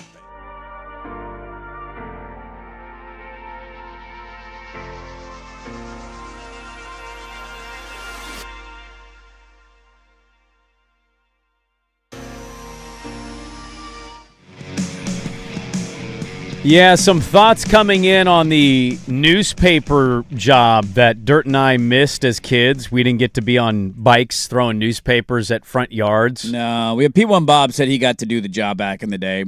So, like, it's literally somebody on a BMX bike with, like, a basket or, a knapsack around your shoulder. Then you just grab them and throw them as you're pedaling. That was, a real portrayal in the movies and How many do you carry with you on your bike at any given moment? You had to have had, a substantial amount because you're biking. So you're not going from the neighborhood back to the newspaper place, right? No, I wouldn't think so. So how many do you think you have? You probably have a set sector that you deliver to. I got this neighborhood and area. Yeah. Is that 30 houses? Is that 40 houses? Be more 50 to 60, I would say. So you're carrying 60 newspapers? You remember how big newspapers used to be back in the day? Now they're skinny little bastards, but back in the day, those things were thick with 2 C's. Well, the only ones that got super thick were the Sunday one, obviously. That was a different beast all to its own. And I think the Thursday one had a bunch of inserts in it. It had the arts and entertainment thing for the weekend and dining and some stuff like that. I disagree with you. I used to steal Park Rose's newspaper every morning. Well, I didn't steal it, but I would read it first. You borrowed it for a little bit. Because I'd get to the school at 6 a.m. So, once I cooled down from playing basketball, I'd just grab the paper and read it before kids got there. Go read the comics in the sports section. Tuesday editions were thick because half of it was advertising. Right. So we just carried 50 of these things in a little knapsack as you rode a BMX Huffy. Yeah.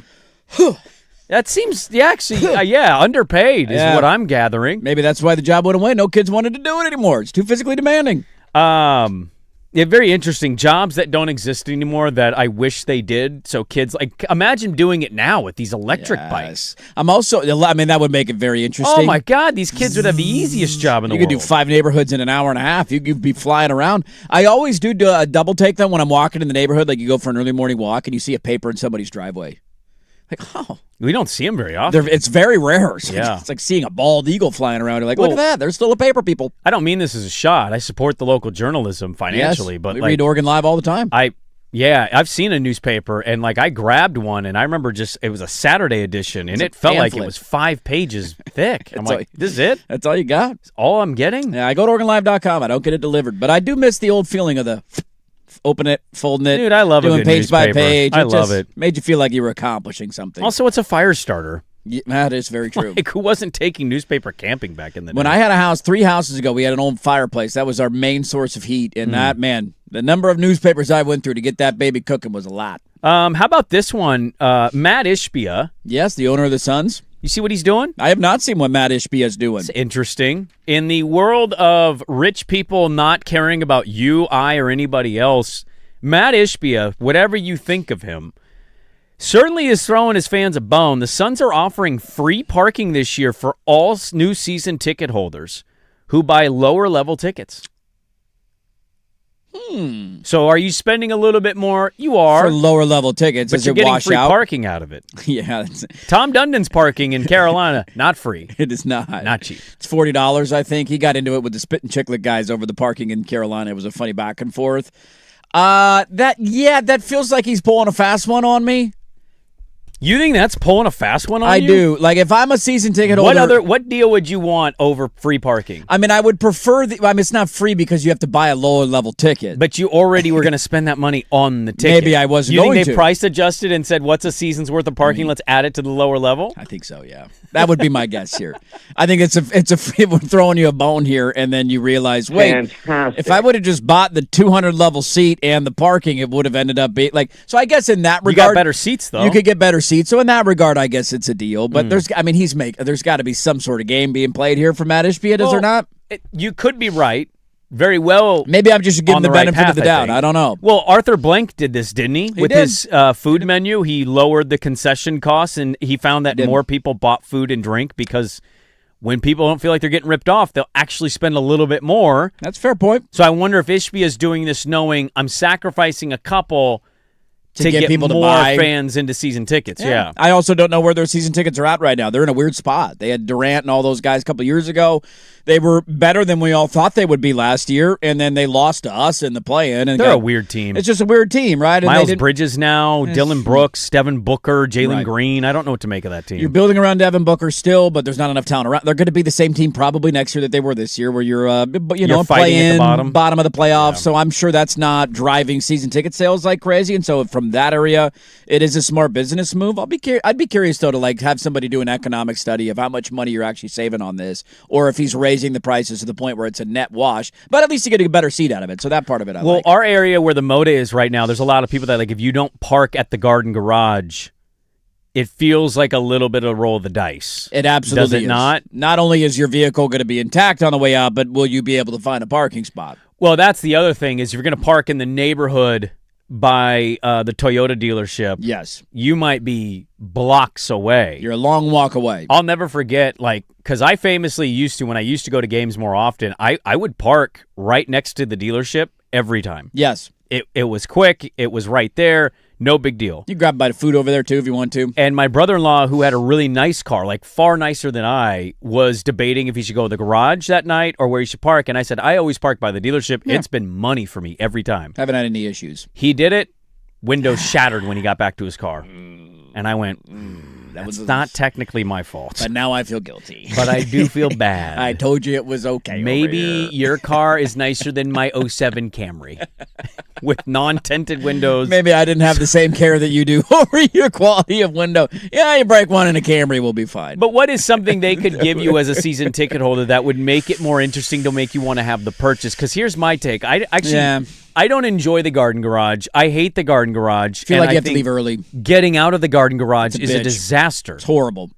It's like 4 cars at a time, and then if you've ever parked on the second to third level, you're just sitting there. You're forever. You're not moving. Especially if you stay the entire game. And then you got to feel like you're one of those weird people do I need to beat the traffic, but I paid a lot of money to be here, but I also don't want to sit in the parking lot for an hour after the game?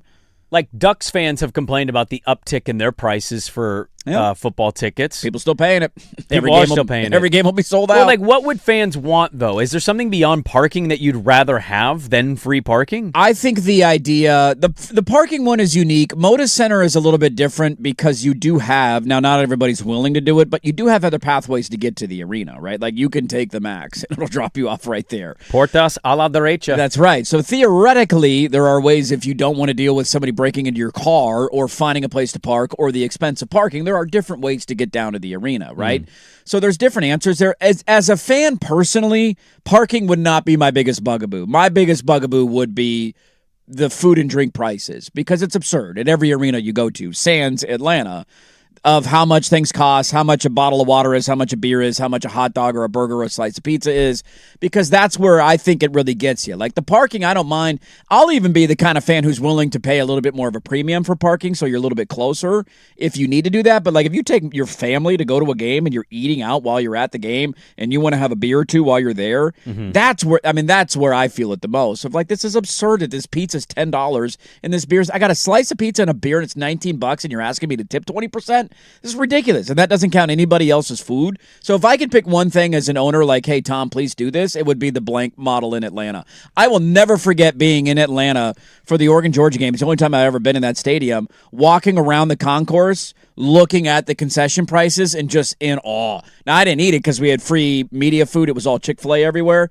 But I just wanted to go see what everything cost because I know we'd read about it. And it blew my mind. And if I were one of those fans, I would absolutely be one of the fans who bought more than they normally would. You usually limit yourself because it's $100 for everybody to eat. And you're like, that's all I'm going to get. You give me beers for $5, man. I'm going to have 4 of those things. That's a poll question I want to put up. Like, if you're to buy sports tickets, what would you want a better deal on, the concessions or the parking? Yeah. And I get both. I think you're right. I think more people would probably choose the food and drink. Yeah. Just because it just makes the experience a little better. Right. You don't have to worry about how early you got to go down Here's here the other part. dinner or anything so like let's that. say they offered this deal. Tom Dundon does this deal. Yeah. But the parking's in the garden garage. If you get there 3 hours early and you're the first car in there, then by all means, you'll be the first one out. I feel like there's more ways around the parking issue if you think about it. Yes. As opposed to concessions. If you want to eat or drink something at the game, you really don't have options. No. Well, when everything's expensive. You have if options you of what you want to eat, and but deal everything's with public expensive. transit and get on the other side of the river, park somewhere over there. Yeah. You can figure it out. We had when we went to the Niner game last year in August for the preseason, and granted it's preseason, but they're still selling out probably 80% of that arena, right? Maybe more, I don't know. But it was pretty full, and I got to see what the game day experience was kind of like, right? Preseason. This is why so many people who don't live in Santa Clara, if they live in like San Francisco or San Jose, if they're going and they're consuming booze, this is why they stayed at the hotel I stayed at, which was literally across the street. It took, I asked one person, like, hey, how long does it usually take to get out of this parking lot? Because they use the theme park parking lot for Niner games. And he said sometimes it can take up to 60 minutes. And that's like you in your car, just sitting in the car, not moving. So a lot of people just keep tailgating after. Right, you don't go home. And they just wait it out. Traffic was going on for an hour and a half after the game. Right. And that's why a lot of people, when they go to the Niner game, they just get a room at a hotel, park the car across the street, walk, and then just have no rush and no obligations of being stuck in anything. Yeah, too many beers, go sleep it off, and then drive home after that when all the traffic dies down. I think more people would probably pick what you're picking concession-wise, but parking, like having premium parking or having a parking discount. I get it. I mean, look at the World Cup, man. Right? $50 to $100 for World Cup parking. Joe Fisher told us a great parking situation. They closed the gate up in Seattle. He had to get on the phone with somebody to open the gate to get his car out. Yeah, that was nuts. Joe parked in a garage for the Egypt-Iran game. And he said when everybody left, it was a big multi-level parking garage. He said everybody left. The parking garage was closed and locked. Nobody could get in to get their cars. Nobody could get in their cars. We're talking like hundreds of people. And he bought it sanctioned parking through the World Cup. Like not like a random, this is Joe from, So guy he on the had internet. to call like 2 different numbers, finally gets some dweeb, and he's like, oh, I can try it. Give me just a minute. And the guy tries, like, all right, what do you think now? He's like, it's still not open. And then finally it got open, and he just, like, led the mass amounts of people like he was Moses. Come on, follow get your me. cars. The gate's going to close soon. Run. It's like, dude, and you had to spend how much to park there? That's crazy. Should be set up. I don't know. Might be a good deal for Suns fans. I'll throw that poll question up. What would you prefer? Better deal on parking or a better deal on concessions? Yeah, that's a good one. At Dirt and Sprague, get to that. Spike Eskin will join us coming up at 8:05. We've got the All-Star game in Philadelphia. Are they still in the LeBron sweepstakes? They got Jaylen Brown. Jalen Hurts is not a top 10 quarterback. A lot to talk about with our Philly friend Spike Eskin at 8:05. It's a Melsack Tuesday. Dirt and Sprague back with more on 105.1 The Fan.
Concessions and parking coverage on the Fan is presented by Xfinity. Score the most reliable Wi-Fi. One price, 5 years guaranteed. Xfinity, imagine that. It's a Mail Sack Tuesday, a Sparta TRT Mail Sack Tuesday.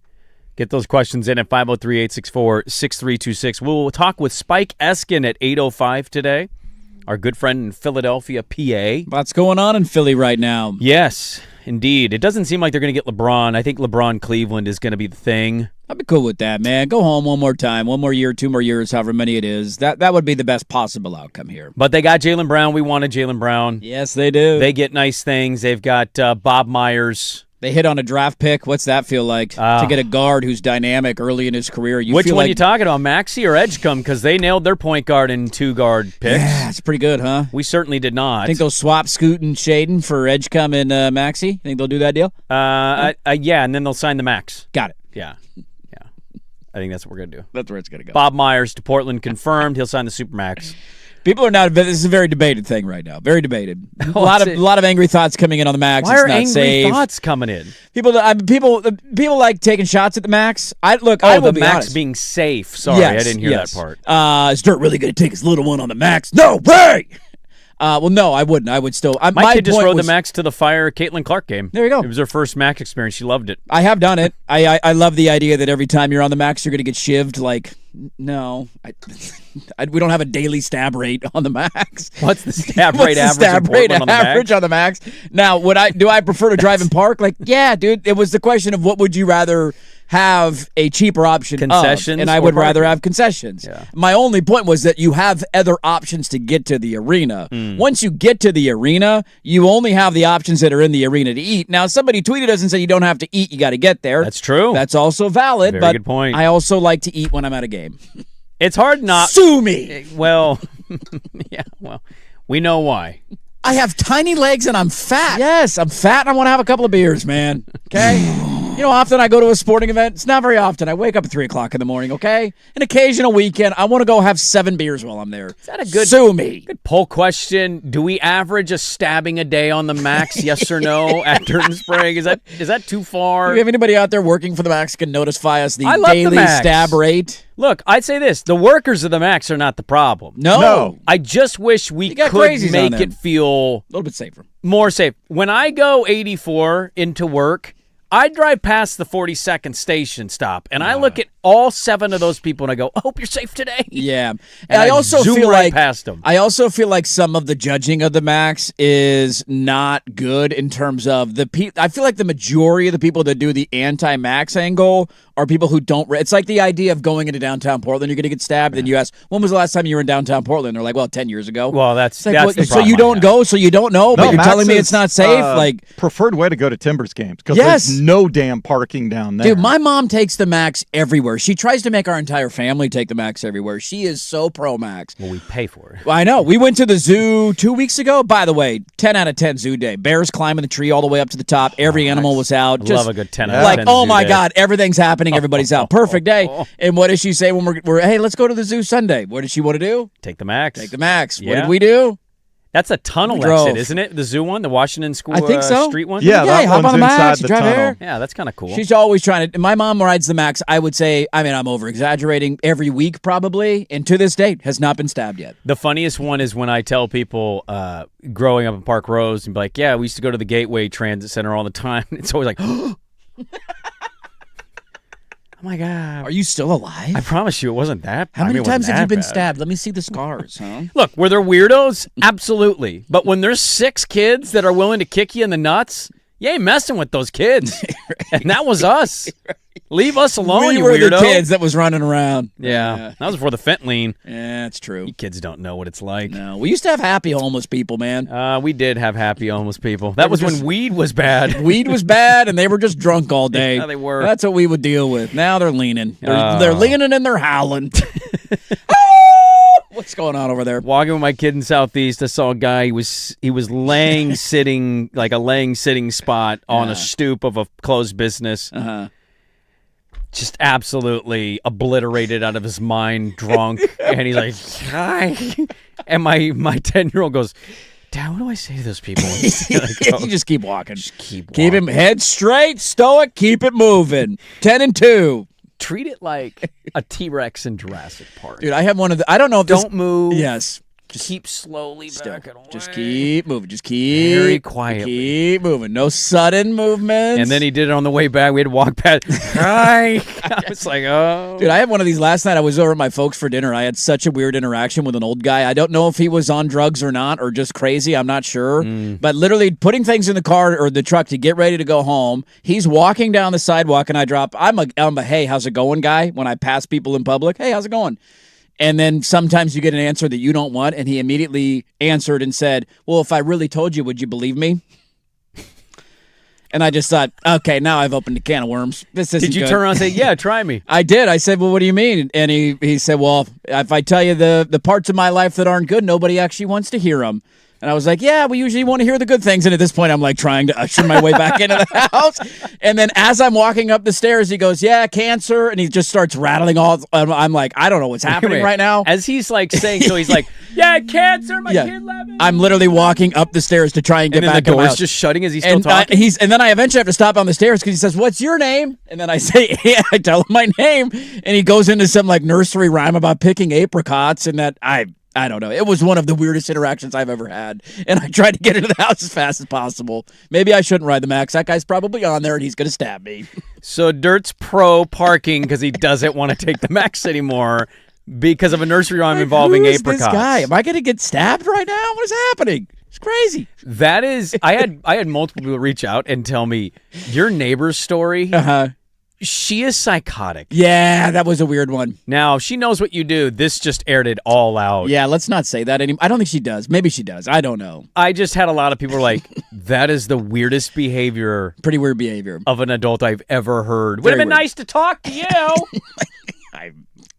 I got to go put a 2-year-old to sleep. I'm probably not going to sleep tonight. So, thanks for the time, though. I didn't get to my, do you want Brian Kelly back at your program if you fired Brian Kelly? Ooh, who's bringing Brian Kelly back? He left, I guess, didn't he? Didn't he leave for LSU? He did, yeah. Notre Dame wants Brian Kelly back? Well, Brian Kelly did an interview. I don't have time to get into it. We'll have to do it He's later. working on CBS Sports Network now, man. Yeah, and he's making the rounds. And he's basically like, I'll support Marcus. I'll go back there. I'll do what I need to for that program. I love that program.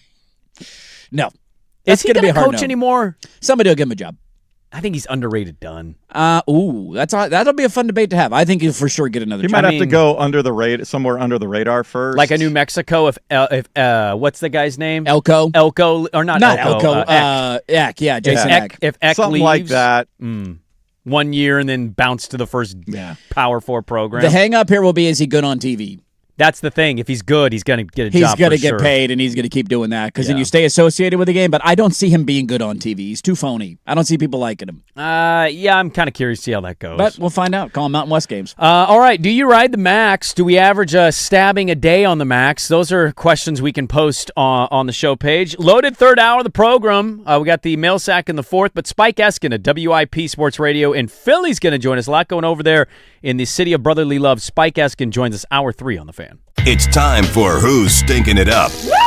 Do not go in there. A sports lowlight, ripped from the headlines. We couldn't do diddly poo. Brought to you by Three Mountains Home Services. Schedule your appointment online at threemountainshomservices.com. With the league looking to try to open up negotiations to a new CBA, try to get that 18th game, I think they see that as a chip. So I'm sure that it'll get done in the next CBA because it's something owners will end up acquiescing on and giving to players, but they're not going to give it preemptively ahead of time. There is Seth Wickersham on the Rich Eisen radio program talking about why the owners won't go all grass unless they get an 18th regular season game. I mean, it's ridiculously dumb because I'm told constantly they care about player safety. That's why we have this new stupid kickoff, but grass makes the players healthier. We can't do it because it's a bargaining chip. As long as we end up getting it, I'm fine. But an 18th regular season game is going to be really dumb. Who's stinking it up? The NFL owners brought to you by Three Mountains Home Services, who want to make sure your AC is working smoothly. They have a tune-up special for just $89. Three Mountains certified techs are ready to help you beat the heat. Book your appointment today at threemountainshomservices.com. Hey, everybody. Sprague here. Is your...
From the George McCoy and Warren Allen Sports Desk, a Sports Center update on the Fan Sports Network, 105.1 FM and 1080 AM. First on the Fans, some basketball with your bagel this morning over on 910 ESPN Portland. Just tipping off the Fire in Connecticut facing the Sun. And the Fire opening as 2.5-point underdogs. Young Hansen was back on the court for the Blazers Summer League team, offered up a double-double with 18 points, 10 boards. Helped Portland to its first win in Vegas, 111-84 over the Timberwolves. Next up, the Nuggets on Thursday. The first World Cup semifinal ready to go in Dallas this afternoon.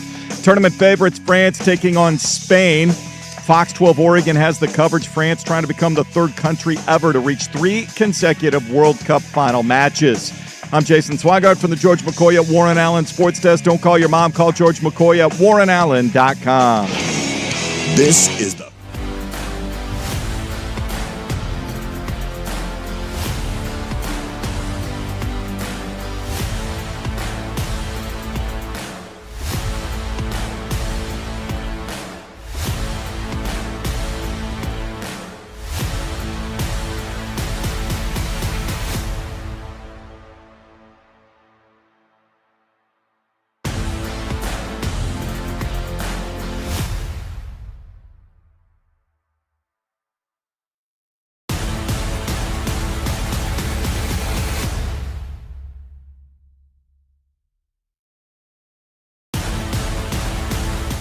AM, The Fan. Hey, welcome back in. Hour number 3. Dirt and Sprague here, Portland Sports Leader, 105.1 FM, The Fan, 1080 AM, the Odyssey app, live on YouTube. Get the out of here. Just kidding. We love y'all. It's been a fun show today. The mail sack is filling up rapidly, so get your questions in. We will get to them in 1 hour from now. Our Sparta TRT mail sack, less than an hour away. And dare I say, one of the fullest sacks that we have. I don't know what it is about today. People back from vacation. I don't know. People just got burning questions in their head. Maybe you weren't here last Tuesday because you're out of town. I don't know. It is a full. I don't even know if we'll have enough time for the sack today, but we'll do our best. Is it a hot take to say 4th of July changes like a 2-week stretch of America where the week before people are gone and the week after people are gone? Usually sounds about right. Everybody's back in town. Sack's full, so we'll get to that coming up 1 hour from now. We wanted to do a bit of a Philly check-in for a number of reasons. One, my Jalen Hurts take from years ago might end up being proven right. Finally, even though he won a Super Bowl in the middle of the process. He did get him one of those, get him one of those, and I will always have to give him credit for that. But, this is just an interesting story going into the year for them. At quarterback, they are hosting the Major League Baseball All-Star Game tonight and hosted the Home Run Derby last night. And, oh, by the way, the 76ers are one of the finalists for LeBron James. Now, are they really still? I don't think they are. Probably not. But they got Jaylen Brown. They did get Jaylen Brown. We wanted Jaylen Brown. They beat the Boston Celtics in the playoffs. They did. And then they took the best player from their team. They did. They knocked him out of the playoffs and then took the best player on the roster. I know. So there's a lot going on in Philadelphia, and we were going to hold it. We're now in a holding pattern. That's okay. That we were ready to go. I told Spike 8:05. Oh, okay. Touche. We got one more minute to go. I'm trying to give us all a couple minutes of a little bit of a breathing room, buffer zone, a reset of the radio program. By the way, poll question up: are you afraid? Are you scared of riding the max? Yeah, a buddy texted, said a coworker's friend or brother was one of the people who passed away on the stabbing years ago. So very personal for some. I totally get it. I'm curious, when was the last time we had a crime on the max? Maybe it happens more regularly. I think it happens more often than we know. And I'm not talking like somebody, theft, something like that. That's the crime that somebody hitting a pipe on the back row of the that was a different level. The stabbing one was awful. It's all-time horrible. And now I think we're ready to go to Philadelphia and talk about all the things that we just mentioned. Joining us now, friend of the program, afternoons at WIP in Philly, Spike Eskin at Spike Eskin on Twitter. Go give him a follow. Spike, good morning to you. If I'm power ranking storylines in Philadelphia right now, I'm going to throw 3 at you, and I'm curious, give me a 1, 2, 3 big board. Jalen Hurts going into a very pivotal year after a down, disappointing season. The pursuit of LeBron James, which doesn't seem like it'll happen, but technically still in the mix. And the Home Run Derby / All-Star game going on in the backyard. Power rank those 3 on me for the big board. Oh, that's tough. So the Eagles are always number 1, but I can tell you right this second the Jalen Hurts thing is not number 1. I think just because of how good the Derby was last night, I would put the Home Run Derby and All-Star as a slight edge over the ridiculous LeBron thing. Ridiculous in the sense of like Bob Myers going on the Rich Paul podcast and saying, I actually think Philly is actually the best landing spot for him, as in you never thought that there was a chance of it happening. Well, I mean, I still don't. I mean, I still think it's ridiculous. I just can't imagine in the final year of his career, LeBron James decides, you know what the best spot for me is? The most critical sports market in the entire country. I'll go there. I'll watch Jaylen Brown try to prove that he was the best player on the Celtics for the last 10 years every single night by shooting every time. I'll wait to see at 6:45 to see if Joel's even going to play, and I'm going to do it all by making the veterans minimum. I think it's like, what are we talking about? It would be, look, maybe I've been wrong a million times in my life, but it seems very easy. It seems very obvious to me that they're getting used, and the advantage to Rich Paul here is that he gets to make it seem like Tyrese Maxey is a big enough star to potentially attract LeBron. And they get to use the Sixers as leverage for their little ridiculous storyline about LeBron. So I would be stunned if he picked Philadelphia. Absolutely, positively stunned. Well, maybe I'm reading into it, but it seemed like from what you just said there, it doesn't sound like you're the most excited to get Jaylen Brown. The whole league collectively dunked on the Celtics for that trade, and we were trying to get him out here. We never get nice things. You guys are aggressive. You always get nice things. Well, our team thought analytically he's not worth it, but we'll take Young Hansen in the first round. He's a net negative, according to our analytics department out here. But you sound like you're kind of skeptical on getting Jaylen Brown in terms of how it's going to fit with Edgecombe, Maxey, and Embiid. I'm positive about the trade. Only I think if the very basic reason that there's certainly more upside in having him than Paul George, who I think Paul George is actually probably a little bit better than people are giving credit for. He just didn't play very often, and there's no world in which Paul George is putting the team on his back for a playoff series and winning the playoff series. That can't happen. But Jaylen Brown could, right? I think my skepticism with Brown is as much about the Sixers as it is with Brown, in that if you're going to trade for a 30-year-old player who's on a supermax level contract in his prime, you can't also have $60 million committed to a guy who doesn't even play half the games, because it's not there's not a realistic scenario in which you're going to win. So I think the fit with, I would be more concerned with the fit with Jaylen Brown and Joel if I was confident that Jaylen Brown and Joel were even going to play that much together, which history would show that isn't too likely. I could figure out a way that could work. I could also figure out a way that it's going to be a problem. I just think filling out the roster when you have two guys making $60+ million is tough enough already.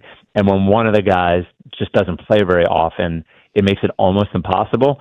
So I think it's a weird situation that the Sixers are in at the moment, and I think going for it with a guy like Brown at the moment is probably the wrong decision. Interesting. We're talking with Spike Eskin, afternoons, WIP, at Spike Eskin on Twitter. You go give him a follow there. It is interesting when you look at the two contracts, because I know that was a big criticism of Jaylen Brown, and a lot of people out here thought, let's not roll the dice on look how much money he's making, right? And that goes into kind of the net negative player. Is there any alternative to the ending of Embiid in Philly other than his contract just running out? Would they ever try and shop him? Would anybody want that contract? Like, for a guy who seems so beloved, won an MVP, and obviously the injuries have been a storyline his entire career, doesn't seem to be in a very good place right now. How do you see that playing out over the next 2 to 3 years? Yeah, and to be clear, Joel Embiid, the player, love him. I mean, he's, for all the failures of this era, it's certainly been a lot better than the 20 years prior to it, since the Iverson era ended. So he's been a great player. He's won an MVP, and for 4 straight years there, you could say he was one of the 2 or 3 best players in the league. Great player.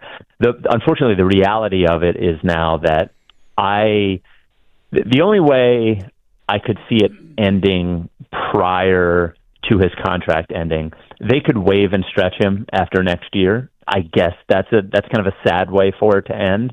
And I just don't think that there's a team that is willing to say, you know what, maybe it could work here.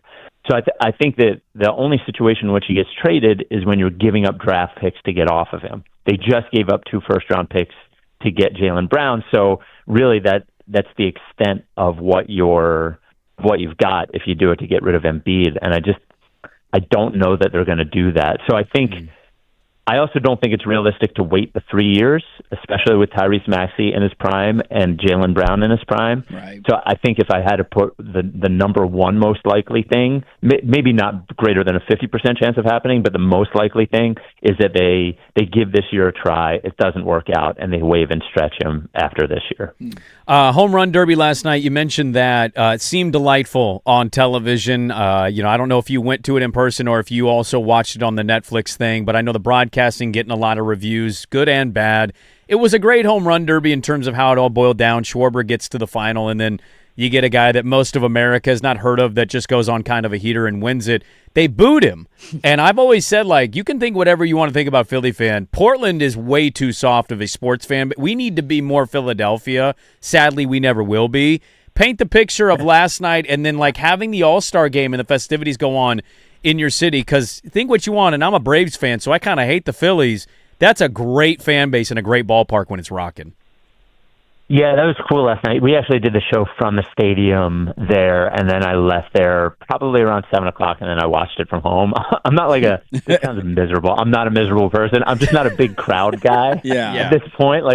I'm pushing 50. I've been to a lot of, I've been to the home run derby before. I'm not trying to make it sound like it's not cool, but last night was that kind of thing is when I'm most proud of Philadelphia. Is you could tell in the intros, I was like, oh boy, they're even booing Ben Rice. They don't even know who Ben Rice is, and they're booing him because he's not a Philly. Yeah. And that's awesome. I like that a lot more than you'll see something tonight. The part of Philly that I don't like is when Mike Trout steps up to the plate, they're going to give him a standing ovation. The guy's never played here. He's from 45 minutes away. Can we stop? Hey, he just built a golf course out there, man. Come on. Is that recruiting, Spike? Is that what that is? Because it is odd how they treat him versus everybody else. Well, it's ridiculous. Recruiting, if he wants to come, he could. He doesn't want to be here. If he wanted to be here, he'd be here. He likes playing in the middle of nowhere in fake Los Angeles where nobody pays attention. And God bless him. I don't think if I was from here, I don't know if playing here would be the most fun thing with every person in your life wanting tickets and it might not, maybe playing in obscurity for the Angels is a dream life, making, tens of millions of dollars, being a Hall of Famer, not have to worry about anybody really caring whether your team wins or loses. It might be a fun way to go. But there is that sort of thirsty thing that even the thing with LeBron is LeBron wants to come here, fine. I don't need to whine and cry and beg LeBron to come here. I don't need to beg Mike Trout to come here. I like when Philadelphia fans are we like our guys. If you're not one of our guys, screw you. We don't like you. And I think that was fun last night. And I think it'll be pretty cool in there tonight. We've got 5 All-Stars, should have been 6. But I think it'll be pretty cool. It's been, the last time I was here was 96, and I remember that. It was a summer I was in college, but did not have this kind of vibe. The Phillies were not good at the time. It was in Veterans Stadium, which was a disaster, but now it's in a cool stadium, and our team is good, and it's been a lot of fun. I don't like crowds. I don't like having to park in a further away parking lot than we normally when we go to the stadium. But that said, it's been pretty cool having it here. I'm right there with you. First world problems, I'm right there with you. I agree completely about the time and effort that it takes to get in and get out and all of that. Now, I asked you for your big board to start the interview. Jalen Hurts is easily the most interesting one for me. I've never been a believer in Jalen Hurts, and I was facing some headwinds a couple of years ago when he won a Super Bowl of now he's got one of those things, so the conversation has changed. And then last year, it's been a disaster, and the offense has not looked good from a passing standpoint in a number of years. You could argue his entire career.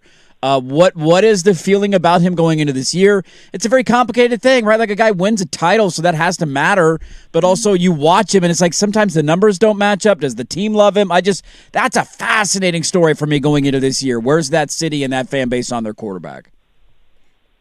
So I think, largely the city is always polarized on the quarterback unless they win the Super Bowl. And in that moment, they're not polarized on the quarterback. So I think the Jalen thing has come to a crux because come to a crossroads, whatever it is.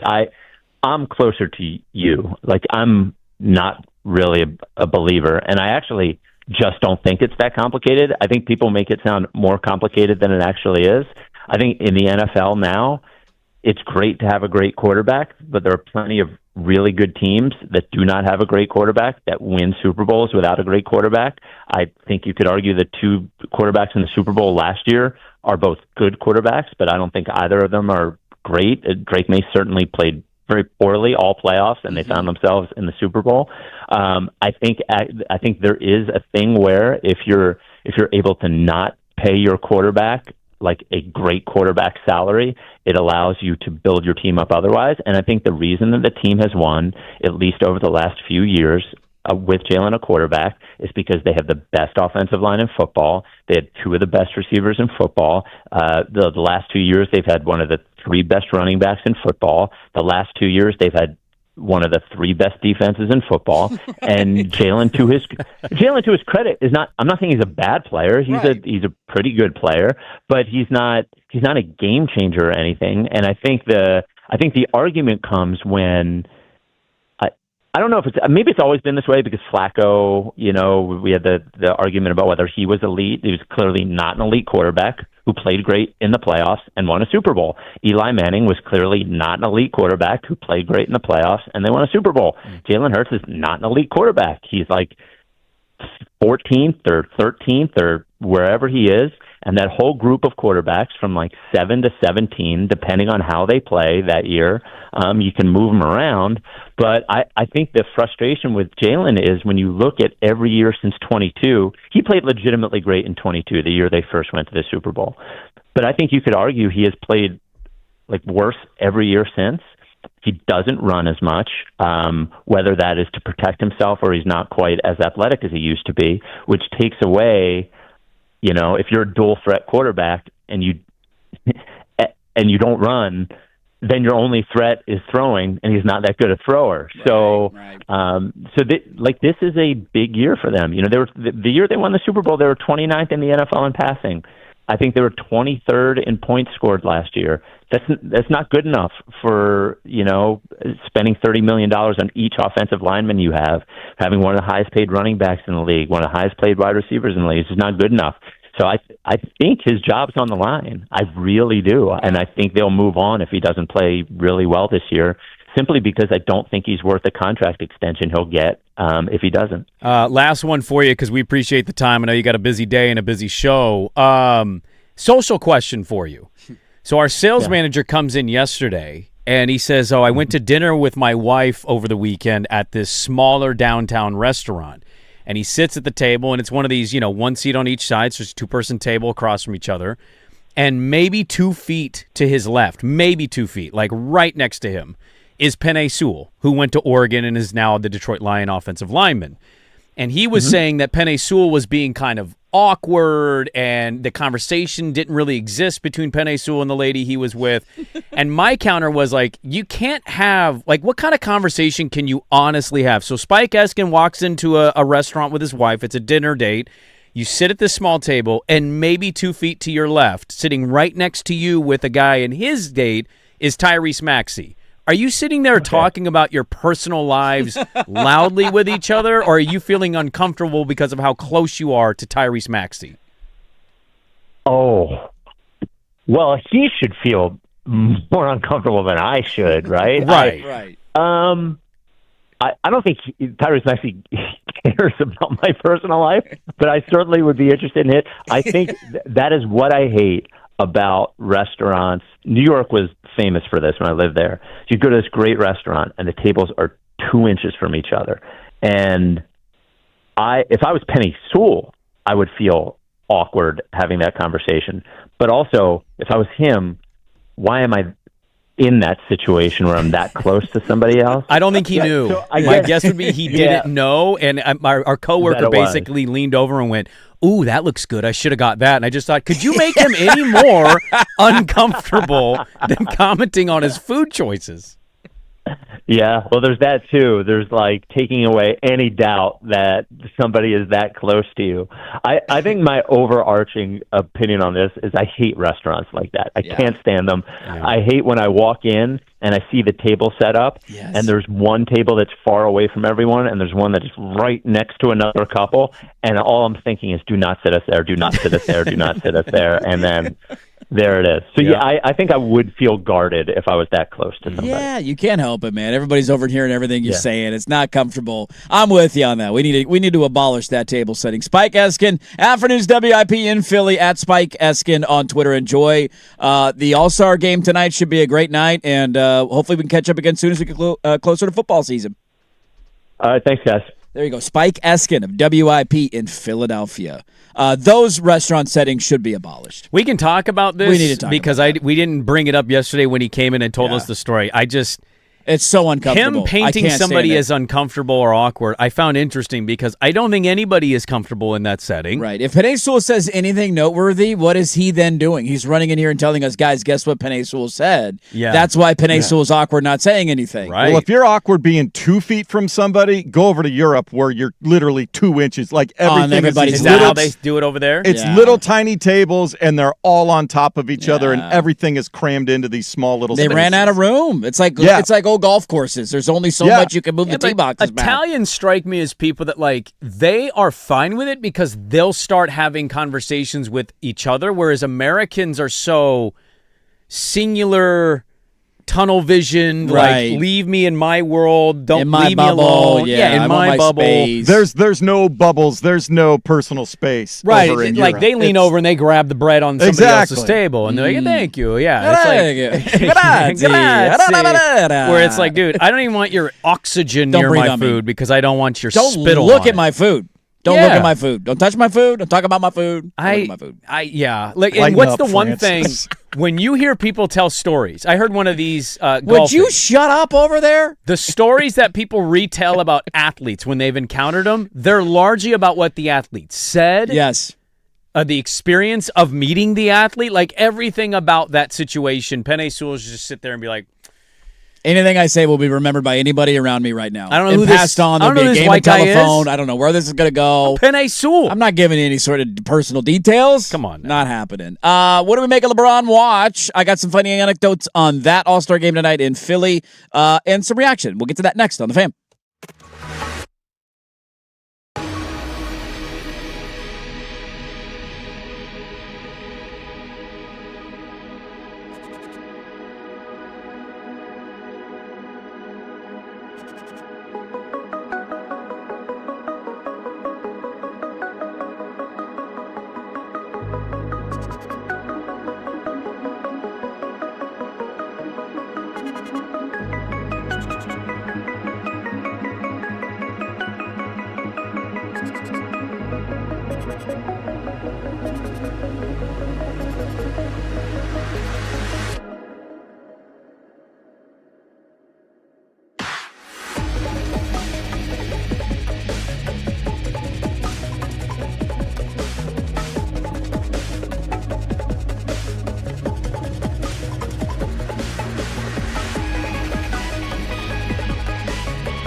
1080 AM.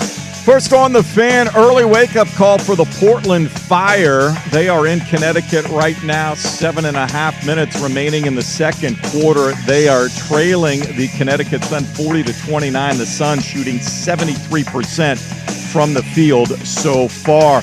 Young Hansen was back on the court for the Blazers Summer League team after missing Sunday's game with an illness. Felt better to the tune of 18 points, 10 boards, and 5 assists, and helped Portland to its first win in Vegas, 111-84 over the Timberwolves. Portland off till Thursday when they face the Nuggets. World Cup semifinal action begins this afternoon in Dallas, Texas. The tournament favorites, France, taking on Spain. That is a 12 p.m. kickoff on Fox 12 Oregon. France trying to become the third country ever to reach 3 consecutive World Cup final matches. I'm Jason Swigard from the George McCoy at Warren Allen Sports Desk. Don't call your mom. Call George McCoy at warrenallen.com. This is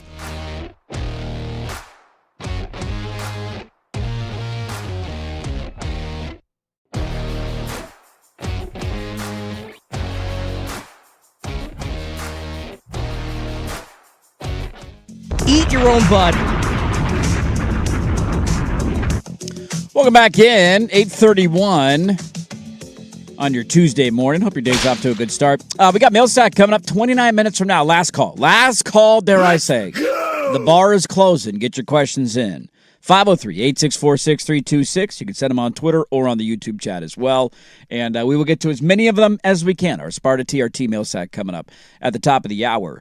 The LeBron James watch has been fun to follow. Do we know when we're getting an announcement on this? Has it been fun to follow? What have you followed that you've had fun with? I think the idea of general managers sending voice notes to Rich Paul is absolutely hilarious, and that's really fun.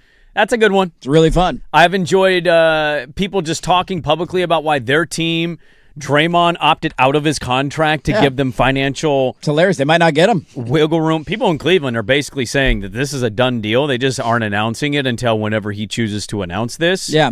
Many think it could be this week. He's supposed to do a Fanatics thing in 2 days. Ooh, he's going to do it at Fanatics event? That's where we're going to get the announcement, 2.0? Maybe. I don't know. I don't know, I don't find the storyline nauseating. I don't find it annoying at all. I think it's hilarious. It's the last time he's going to do this. Yep. He is one of the most popular and... big-time athletes that we've ever had in the history of professional sports. It's his last go-around. He very well could be it for our lifetime. Yes. Like for us, for like in our adult years, because Jordan was in our youth. We were kids. So I find it very entertaining. Picturing general managers, LeBron has been spending the last handful of weeks like playing golf in Scotland with 2016 Cavs teammates, and the only way that they can reach him is by having to make a voice note and just picturing like, hey, Joe Cronin here, Rich, LeBron, big fans of your work. Just want to tell you, we'd love if you'd come to play. Like, just picturing how awkward that would be, having to record anything off of the cuff. A voice notes guy? I never do voice notes, ever, which would make it even more awkward to me. I don't even know my way around voice notes. Well, I don't want to out somebody, but I will just for the radio's sake. So I text Lamar Hurd. Mm-hmm. I wanted to get him on the show a while ago, and it was the offseason. It was mainly just talk Blazer stuff. And I texted him, and he didn't respond right away. And so I shot him a follow-up text, and he sent me like a 2-minute voice notes response. Oh, he did a voice notes response. He's a voice notes guy. Instead of texting, he records himself and then sends it to you? And you do the keep or whatever, let it expire deal. But I played it, and it was just so interesting to be texting somebody, and then the only way of responding is me having to I'm just sitting there listening, and he's like, hey, Brandon, it's Lamar. I didn't feel like texting all this, but so he's just going through the laundry list of what's been going on in his life. Sure. And I just found that interesting because I don't have a lot of people that voice notes. I'm not opposed to it. It seems like a streamlined strategy. Instead of typing it all out, just hit a button, say what you want to say, hit a button, and send. Yeah, but then seems simpler, does it not? Do you re-listen to it? I hate the sound of my voice. Yeah. And like, what did I screw up in saying? That's why picturing GMs doing this is hilarious to me. What GM do we think sent the best voice note? Bob Myers. Bob Myers, you think so? I can't even tell you who the GMs who's are. the best in the business that's doing that? Pat Riley's 81. It's definitely not Mike Dunleavy. He doesn't seem to have very much personality. I could not tell you who the GM of the Cavs is. Do we know who that is? Kobe Altman. Okay, Kobe Altman. The guy that was there when he left. We know Philly. Who's the GM in Miami? Is it just Pat Riley, or do they have a GM? There is a GM, but it's Pat making that call because he needs to make the amends. Hey, LeBron, sorry about what happened in 14. And would you have Pat do it or Spoelstra do it? Or both? Do they do a I think joint you would voice note? you need Pat to hop on. I think you have a threesome. Oh, a threesome I voice think it's note? Pat, Spo, and Giannis. Yeah, all on at the same time. Yeah. You know, you got the Greek accent. Hey, LeBron, it's Giannis. And then you've got Spo hopping on. Want to get freaky? Yeah. Wait, I'll come You think get about freaky it. with you. You want to get freaky in Miami? You've been freaky before Hey, in Miami. Braun, gonna feature you pretty good right next to Giannis and Bam out here. He won't punch you in the face. You don't have the Tyler Hero face. And then Pat jumping on, apologizing for how 2014 all went down and him calling him out. So who's the Minnesota guy again? The old Nuggets guy? What's his name? Tim Conley. Tim Conley. Yeah. Do we think he's a good voice notes guy? Yeah, probably. Yeah, probably a good voice note. Hey, Braun, built the champion in Denver. I'm getting us close here in Minnesota. Right. Love to have you be part of LaMelo Ball, We got Anthony Edwards, and Jaden McDaniels. Jaden McDaniels. That voice notes is interesting. It's like FaceTime. I don't FaceTime anybody except my sister-in-law because she claimed at our Christmas bingo party, or her birthday party, she claimed, because you play bingo by guessing this or that, and then if you get it right, you get the letter. Does that make sense? So That makes sense. I-14, pizza or spaghetti. And if you guess the right one, you get that letter. Got She it. claims she'd rather have FaceTime than text. Oh, nobody wants that. Absolute lie. Nobody wants that. Nobody wants FaceTimed calls her over like text. that. Everybody texts her. Yeah. So now what I do is I don't even text. I just FaceTime her every time. Every time you need something, And you even if better it's answer. a one answer or a one, Better hey, answer. what do you want for dinner? Okay, got it. Could have texted it, but I'm not going to. Yeah. The only time I ever FaceTime is when the kiddo misses mama and she's at work. Let's handle this situation. I just don't FaceTime. That's about it. Other I than don't that, like there's no FaceTime. FaceTime. I'm not a big FaceTime It's guy always either. a double chin in there You're somewhere. looking down at your phone. You It makes know. you look extra fat. Or it's like you're looking down and I'm like chest meat's kind of looking weird at an angle. I just love the power move of LeBron getting out of the country and playing golf everywhere. Well, just like we'll figure it out when I get back. Like, I'm sure he's thinking about it, but at just this stage of his career with 2 more years to go, maybe Cleveland is the place that he's always known he's going to go to Cleveland, and he's just letting these other teams feel like they have hope. I'm not quite sure what the actual answer is. Oh, he's getting talked about. I mean, yeah, he wants to be exactly. talked about. He's It's a LeBron storyline. James. But he's also like every time I see his stuff pop up on Instagram, he's over in Scotland with Channing Frye and Kevin Love playing golf, taking helicopters into secluded golf courses, and I'm like, man, that's winning at life right there. Is he weird? I was thinking about this the other day with him because we haven't talked a whole lot about it. No, not at all. Weirdly, he gets the most blowback because his friend has a podcast and is kind of his agent. Yes, our owner was on that podcast, and it's gotten us nothing so far. I thought Tom Dundon going on there would at least make it a finalist, but maybe we view LeBron analytically as a net negative player too. Well, but like, why do we get upset that his boy has an agency?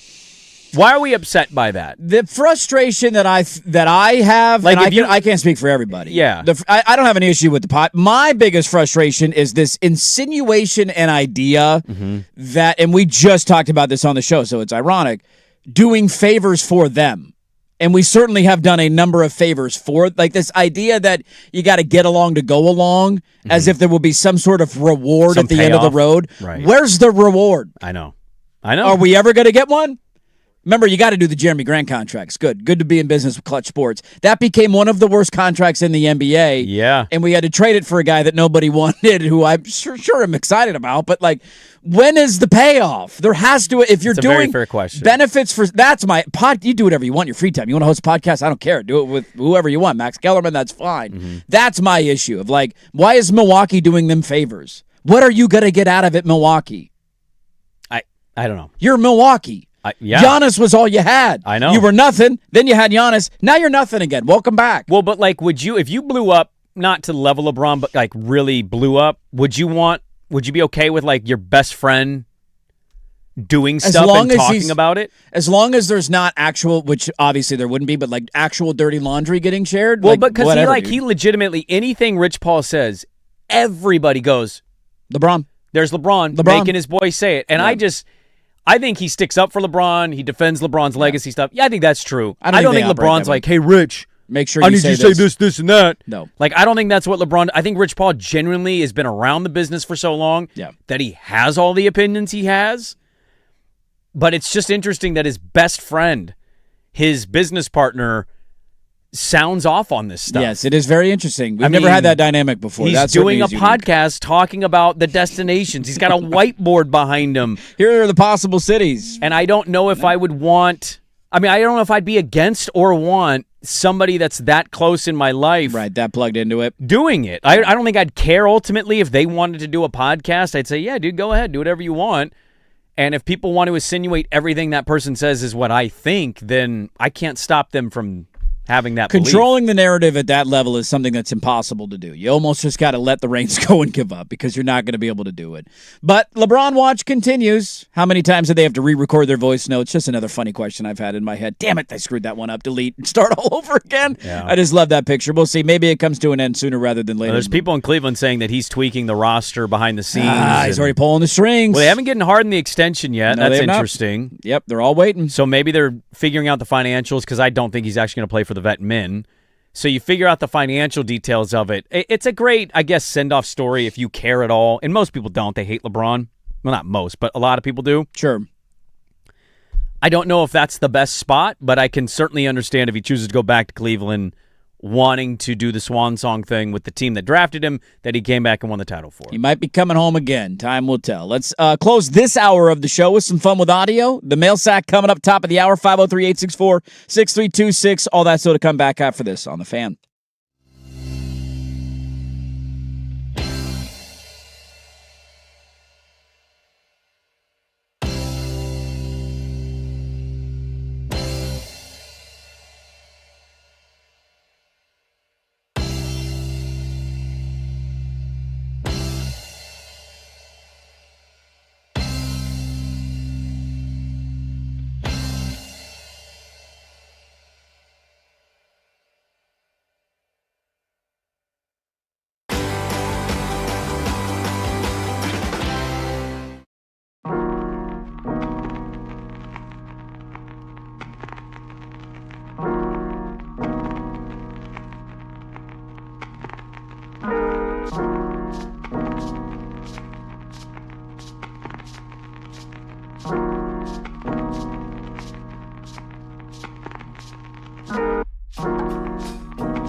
All righty, welcome back in. It is 8:47. Happy Tuesday morning, everybody. The mail sack, the Sparta TRT mail sack's right around the corner.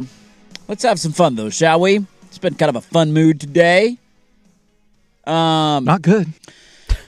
How about this one? How about the confidence? Do we like the confidence? So look, I'm not watching any Summer League basketball. I turned on about 5 minutes of the Blazer game last night. It was on too late, and I went to bed.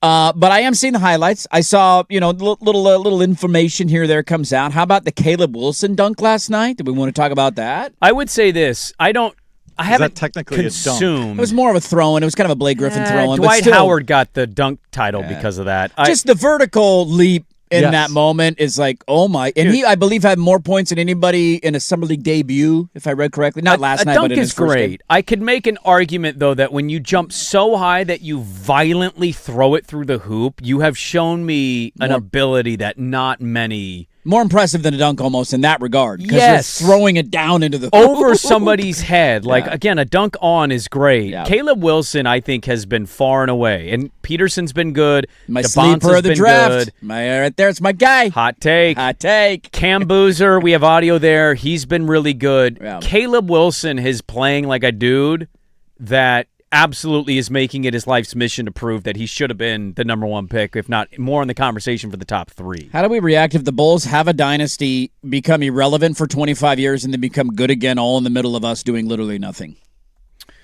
That would kind of suck. Well, we'd probably blame Tom Dundon for not paying Tiago.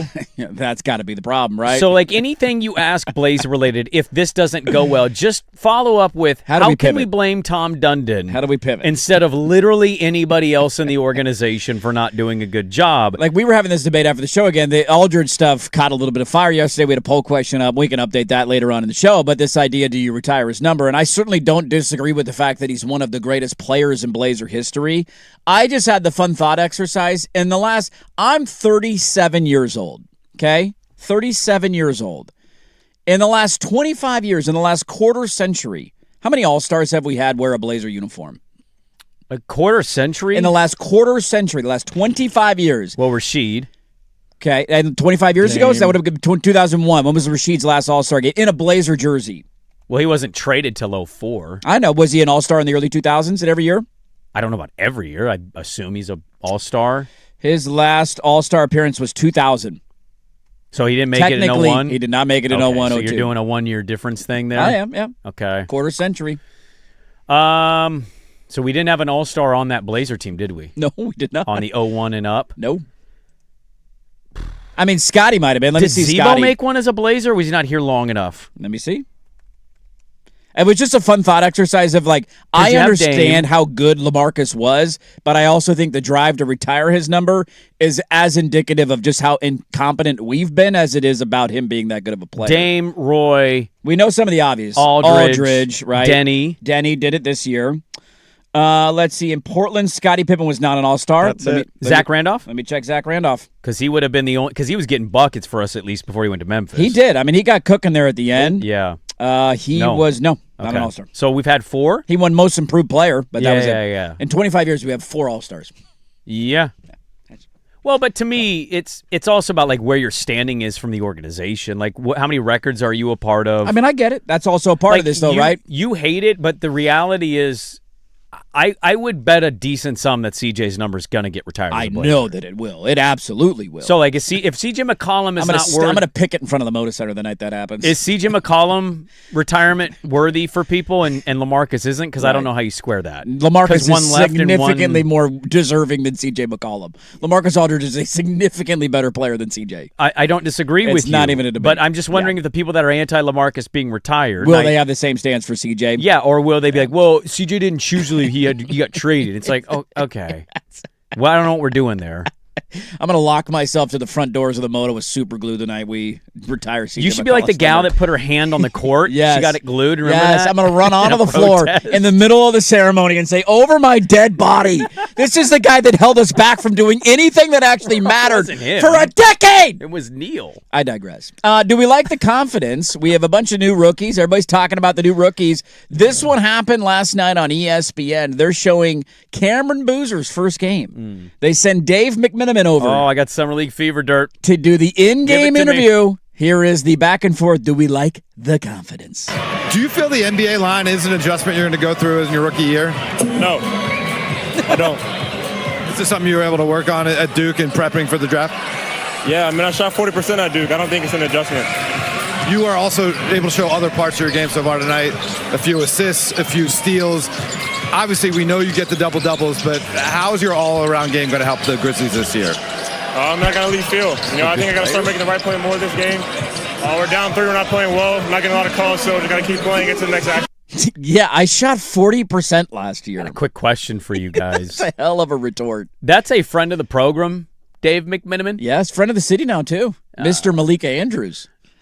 He's an honorary grad of UP. Well, he's a pilot. Him and Swag are pilots. Well, Swag's not a pilot. He's a pilot. No. Who's more of a pilot, Dave McMiniman or Jason Swigard? Dave. You think Dave is? He married an actual pilot. He's not getting paid by the university. No, but they're not his cutting that check. Wife was the speaker at the graduation. Not CTCing. Yeah. Anyways, I digress. Why is that the question? That's a pretty bad question. Pretty bad question.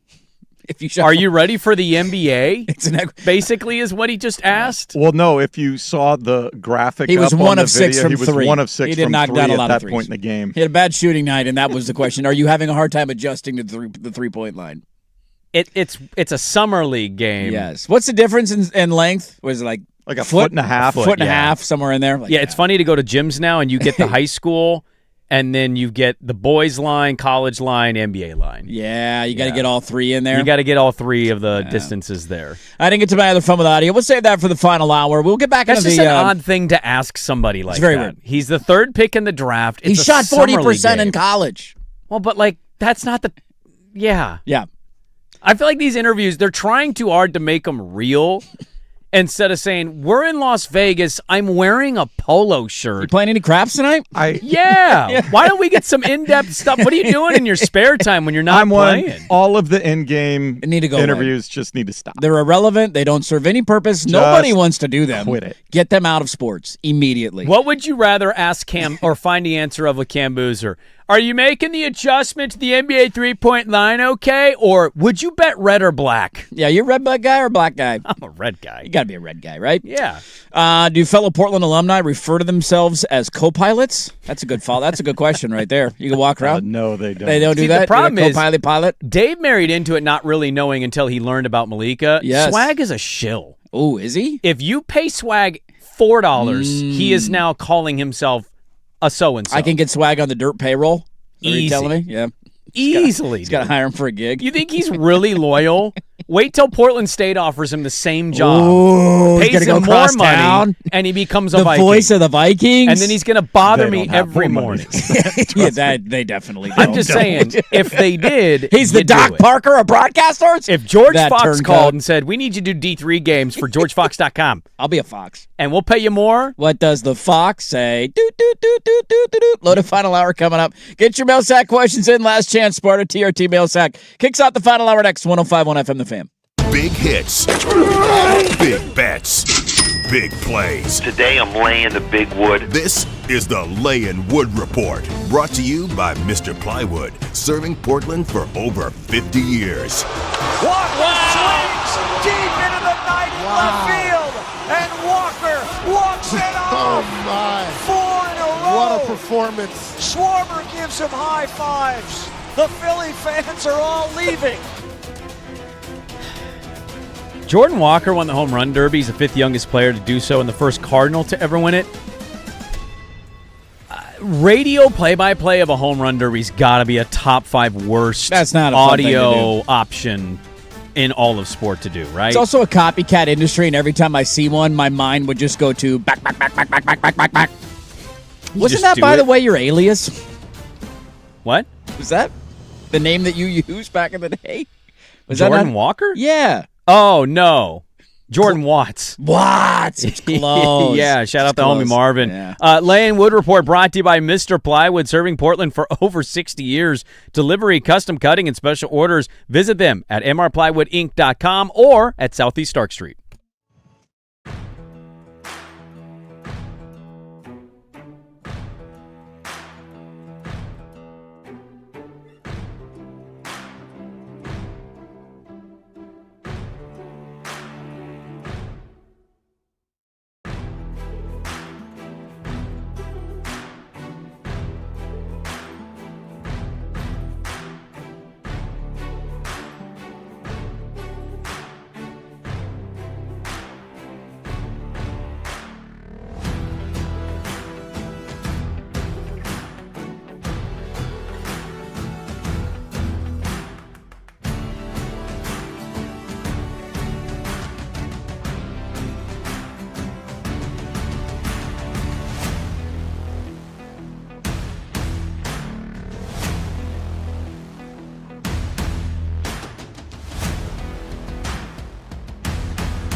a Sports Center update on the Fan Sports Network, 105.1 FM and 1080 AM.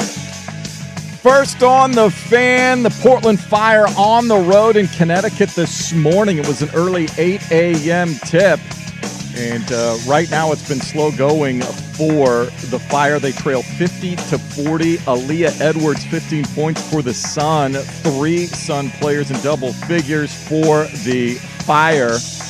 They are being led by the 8 points of Bridget Carlton. Coverage over on 910 ESPN Portland. First World Cup semifinal all ready to go in Dallas today. Tournament favorites France taking on Spain. 12 p.m. kick on Fox 12 Oregon. France minus 155 on the money line, looking to become the third country ever to reach 3 consecutive World Cup finals. I'm Jason Swigart from the George McCoy at Warren Allen Sports Desk. Don't call your mom, call George McCoy at warrenallen.com. This is the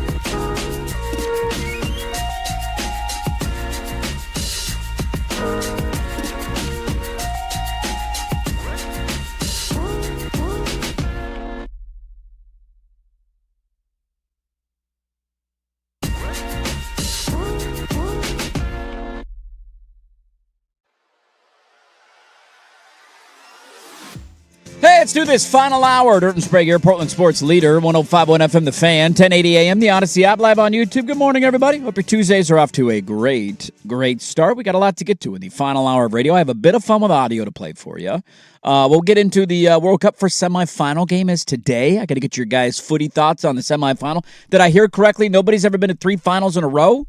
And France would be the first? They would be the third. Okay. To get there 3 times now, in a row. Did they win 2 times ago? Or they lost both? 2 times ago and then lost in the final. So we got a Bills situation going on if they lose again? 3 in a row? Has anybody ever lost 3 in a row? Finals. No, they won 2 times ago. Oh, they won 2 times ago. They lost the last one. I thought you said they lost. Got it. Okay. Following along here. Trying to pick up the tea leaves. Semifinals today. The one tomorrow is 2 times the ticket price of today's. Really? It's not even close which game is more popular. And it's mainly because Spain sucks. Is it how much of that is a Messi thing too? Well, Messi and Harry Kane in England definitely help, but on People the other side of today, you have Mbappe. Right. I thought he's one of the biggest names. Is he not? He is, but it's not Double the Mbappe price? against, you know. I couldn't tell you anybody on Spain's team, but that's just me. Well, they play boring soccer. I know that. It's on at noon today. I will have it on. So semifinal coming up. We'll get to that. But now it is the final hour. We've wasted enough time. It's time for the mail sack. Hit the open. He's not paying attention. With the mail sack. He's completely checked out on the show. Come. On the kick drum. Gary, come. Jason Hello. Swigart. Hello. Mail sack Can open. we pay attention? Thank you. To a live radio program. Dirt and Sprague. What are you doing over there? This is the Mail Sack. Mail sack time. Mail sack. Brought to you by Sparta TRT. This is Sparta! Committed to safe, simple, straightforward testosterone replacement and male performance therapy. Go to SpartaTRT.com for more. Mail sack. There you go. Sparta TRT brings the mail sack to you as always. Whether you're hitting the gym or just trying to survive the workday, don't just watch from the sidelines. Reclaim your edge and win in the second half of life. SpartaTRT.com. Let's go! See what we got in the old sack today. They started coming in early and often today. Mail sack question. Watching Barry Bonds last night made me think of this question. What retired player, if in their prime, would have the greatest impact if they were to play in today's generation of Major League Baseball? In their prime would have the biggest impact. So not like what guy could still do it, obviously. No, if you But go Bonds back, is probably one of the old aged-up guys who could probably still go out and get you a base hit, I'd imagine. He's lost a lot of weight. He stopped using steroids, and he rides his bike everywhere. So he's skinny. One of those guys that didn't get fat. I mean, who couldn't, right? Like, could Griffey live in this prime? Could Bonds? Well, all of them could, but who would you could. pick? Because I think Griffey would cross over the best, still. Probably. The smile, the backwards hat, the swing. Yeah.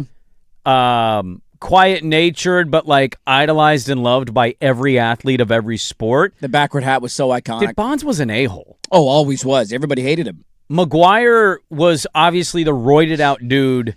Sosa, obviously roided-out dude. Now, you could go even further back. Willie Mays. Yeah, I go a little bit further back. Seeing players like that would be such an outlier, though, because of their the difference in games now that you see. Like seeing a guy who actually does what Willie Mays would do, like the stealing of bases, the Gold Glove winning in the outfield, hitting .333, but also 49 home runs, like doesn't strike out a lot. That's what I'm saying. Yeah, Willie Mays would be really fun in this era. Give me a guy who would stick out like a sore thumb. Give me Tony Gwynn. Tony Gwynn coming out and hitting .379 and not striking and just out. A bunch of singles. He has like 12 strikeouts on the season, and a teammate has 462 of them. Just for that reason and missing that style of baseball, I'll answer Tony Gwynn. Why not? What do you think? I'm trying to see here. So Tony Gwynn's stats. Yeah. What's the most home runs in a season Tony Gwynn had in his career? Oh, it's a great question. I don't feel like, okay. 18? Am I criminally low? Am I overshooting the moon? This is insane because I don't remember Tony Gwynn going yard. I know what he was as a hitter. You just remember him slapping a single to left His field. high in a season Did he get for over home 20? runs. He played from 82 to 2001. Forever. His high in a season in home runs was 17. 17? I was close. Get this. Yeah. 1, 1, 5, 6, 14, 7, 7, 4, 4, 4, 4, 6, 7, 12, 9, 3, 17, 16, 10, 1 and 1. I mean, he had to add a little bulk at the end of his career. He wasn't quite moving. He wasn't quite as fleet of foot as he was back in his basketball playing days. His only year below batting 309. Yeah, 309. The only season he had batting below that was his very first year. He batted 289. Him and Bonds are two guys in the historical stat category of like you read them and it's like if you transitioned every Tony Gwynn, walk into a strikeout. There's something, some of those dumb ones that are out there. He still wouldn't have as many strikeouts as X, Y, and Z. You could do that for Bonds too, of like his intentional walks. If you turned them all into outs, he would still have a higher, batting average or on-base percentage or whatever than fill in the blank of some all-time great players. I mean, those are two absolute outliers in their career. Tony Gwynn's batting average against Greg Maddux was 429. His batting average against John Smoltz was 462. Two of the best pitchers from his generation. And his batting average against Tom Glavine was 312. Can we bring it back, man? Bring it back. Give me one Tony Gwynn on every team. Not everybody needs to be Tony Gwynn. You're not going to be to the caliber of that, but a guy that just plays that way. I miss that desperately. Greg Maddux never struck out Tony Gwynn in 103 times. How was that possible? 103 at-bats in your career. Not also, once you struck out? Here's a counter. Here's one to add to it, because you're right. Like, I still think it's Griffey. But Tony Gwynn being in this modern era of 17 is your high, but you're largely in that 9 to 10 home runs in a season range. Right, but you're hitting 375. How would we react with, like, a thoroughbred horse pitcher? Ooh, just a guy. Not that we don't have great pitchers, right? Tarek Skubal might get traded. You got Skeens now. There's these great names. A Nolan Ryan. A dude that's throwing 8 innings every time out. Yes. 247 pitches. Yes. I don't care. Throwing heat, just going the full boat. Like, what happened to the sport I love? Oh, man. Dirt and Sprague Millsack question. What is your interest level in F1? Is it a sport, and what would it take for you to follow a season of F1? It is absolutely a sport. Absolutely. On the front end, let me just say that. It takes a lot of physical endurance to do that sport. I don't follow it. My only problem with F1... one, I never follow the schedule, so I don't know when races are. I know it's on one streaming platform more than any other. My stepdad, before he got divorced from my mom, was more of a NASCAR monster truck guy, so F1 wasn't really a race thing we watched at all. Mm-hmm. It just feels like the same 5 people win the races. Yeah. And that's mostly about brand recognition and motors, right? Like, I feel more it's about the cars and the manufacturer and the team behind it, and there's like 3 guys that can win a race. Also, because the way the courses are designed, there's like 2 places you can pass a guy. So once somebody has the lead after the first pit stop, like how often, unless they wreck or something happens, the car malfunctions, how often do they blow a lead? Look, it is a sport. I'm not going to pretend to know anything about F1 and what goes into the cars and the racing Did you aspect ever watch of the it. Brad Pitt movie? I never did, Yeah. no. I'm not a big race guy. No, that's fine. It's just not my cup of tea. I've said No this for Days a of long Thunder, time. I'll tell you that much. No, Days of Thunder is an all-time classic. I will say that I am of the opinion, especially at this stage in life, having a 2-year-old running around, getting to sit down and enjoy and watch sports is more of a privilege than it's ever been in my life. And it doesn't happen very often. And I think back to years, 3 years ago when you could sit and watch literally anything you wanted. Maybe you could have sold me on F1 at that point. But my amount of minutes on the TV watching sports live is very limited, and I'm not going to commit any of them to watching something that I don't care about, which is the main reason why a lot of the stuff I just there's just some stuff, like I know what I like. Maybe as I get older, there'll be new interests and new sports that I decide to follow and get more into. I just don't have a lot of time in my schedule right now for sports, and I think a lot of parents can relate to that. And so it's football, it's Blazer basketball games, it's, you fill in the blank of the things that you do for you. I can't wait for the Open Championship this weekend. That should be fun. Like, are you going to watch the All-Star game tonight? I'll have it on. I'm not going to watch it, though, closely. Yeah. I'm not going to, sit in front of my couch and say I can't miss it, but it'll be on my TV, sure. Like walking around, cooking dinner, eating with the little guy, and then it's bath time, and I'll poke my head back out and see what the score is and see what the situation is, but it's not going to be a start-to-finish watch for me by any means. I was talking about this with, actually, last 2 rounds of golf that I played with people, and it's basically the same thing of, they're both parents, and they're both telling me they have what they watch and follow, and almost everything else is background noise. Yes, you just can't. Like one person told me straight I don't have the up, bandwidth it's for Oregon Ducks. Yeah. It's most NFL Sundays. Yes. With the caveat of, it's not their job to talk about it, so they'll skip games Sure, if whenever. there's one you don't care about or whatever, yeah. And then it's the Blazer game in the fourth quarter. Yeah. Maybe. Turn it on. Kids went to bed. All right, let's see what look at that. They're up by 5. That's kind of it. That's all you got time for, man. And, sometimes I'm doing show sheet stuff, and I'm like, this. And I'm like, yeah. I also tell myself, how many people are really following this? Not very many of them, man. Not very many of them. Mail sack question, should it be a criminal offense for the groundskeepers to keep putting the tee boxes on a slope? Can we not just get flat tee boxes? No kidding. I don't see Scotty out here trying to figure out where to stand, yet us amateurs are hitting it off of rounded tee boxes. Sorry for the vent. Amen. No, you're amen preaching to my choir. Yeah. And how is it so hard to find a flat tee box? Because that is a problem everywhere you go. Doesn't feel like it should be hard to flatten the tee box. It does not. That should be one rule of a tee box, is that it should be. If I feel like I'm hitting a tee shot and the ball's above my feet, that's all that I'm thinking about as I'm hitting the tee shot. And guess what's going to happen to that tee shot? It's not going to be a good shot. Never have I. Amen, brother. Have I felt so seen than when Bryson DeChambeau was at his live tournament and he was having to chip off hard pan, and I just thought, yes. I've never felt like it was fair. Now, look, I shouldn't hit over here. Yeah. But this is unfair to me. I'm going to foot wedge this thing into the grass. You know why? This is an injustice to me. And when he came out and said, "Are you kidding me?" I'm just hit off this. I went, "Thank you." That's me at every Muni locally. This is a dirt patch off of the fairway. This is not a hazard. This is not something. This is you just didn't have a sprinkler that can hit right here, and so there's a dead patch. Hard ground, and I'm not ruining my club on this. It's ridiculous. I'm not on the PGA Tour. How do you chip that? I don't know what am I supposed to just go into the dirt as hard as I can? It's like trying to hit out of those clay sandboxes, or sand traps. What are we doing here, man? Yeah. Amen to that, dude. You run for Portland on that platform, flattening tee boxes and Portland courses, I'll probably vote for you. And pro Moda Center funding. Mail sack question, what is one specific thing that you wish Portland had? For me, it's a mid-size outdoor concert venue, something bigger than Edgefield, but not as big or as far as the Cascade Amphitheater. What is functioning government? That would be nice. A functioning, business-friendly government. That would be nice, yeah. I think we still have a lot of capabilities to be a great city. I still partake in the city. Mm-hmm. I find people that don't ever visit, live near, or care that complain about it socially odd and weird. But, yeah. I mean, look, ideally another sports team I think would actually help the city in many ways. Another team would be the easiest. An NFL top of my team. list, yeah. I don't care what it is. I mean, I'd prefer NFL. An NFL team. I would take NHL. I'd take Major League Baseball. But a Major League Baseball team would be a very close second for me. You gave me hockey. I honestly wouldn't go to that many. Sure. I don't know how closely I'd follow, but I'd be into it. Yeah. Playoff time, we'd talk about it. Yep. It'd be one of those situations. We just need I think the biggest frustration outside of everything you laid out, which is totally fair, our government is incompetent and we can't really get anything done. It's a bit of an issue.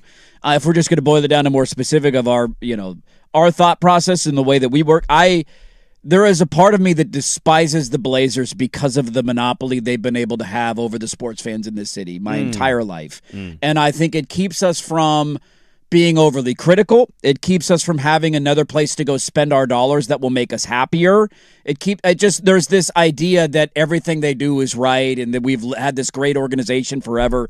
They've done nothing. They've been in There was somebody who had a post the other day who said this century, I think it was, or maybe in the last 25 years, that we've been out of the first round of the playoffs like twice or 3 times in like 25 years. We've been out of the playoffs? Out of the first round of the playoffs 3 times. Advanced. Well, not made the playoffs, but we've won a first-round playoff series 3 times in 25 years since I was 12 years old. Those are all the Dame years, right? I the believe Houston series, the Clippers so. series, and the Thunder series. And the Thunder series. Yeah. So that sucks. And I wish That's a long time. I wish in that time span we had a Major League Baseball team who would say, hey, you don't want to spend your dollars on this crap sandwich? You want to come sit out here in 85-degree weather today? It's going to be delightful and drink a beer and we're down by the river. It just imagine an having NFL competition team would be incredible. Yeah. And they've never really had the Timbers have had a massive following. The Thorns are very popular. I love the Winterhawks. They're all a little bit different. And it's not quite the same. And so, that getting another team in this market, I think, would be great for everybody. Not to mention sports fans having something else to watch. But I think it's important to have a market in a city where you're held. Like the Mariners were this way forever in Seattle. They didn't do squat for 20 years. And guess what? People stopped going to games. Yeah. Nobody went for like a decade to a Mariner game. I would argue, because some people will tout their attendance, and I would actually push back. Like, I would argue people have actually kind of responded to it.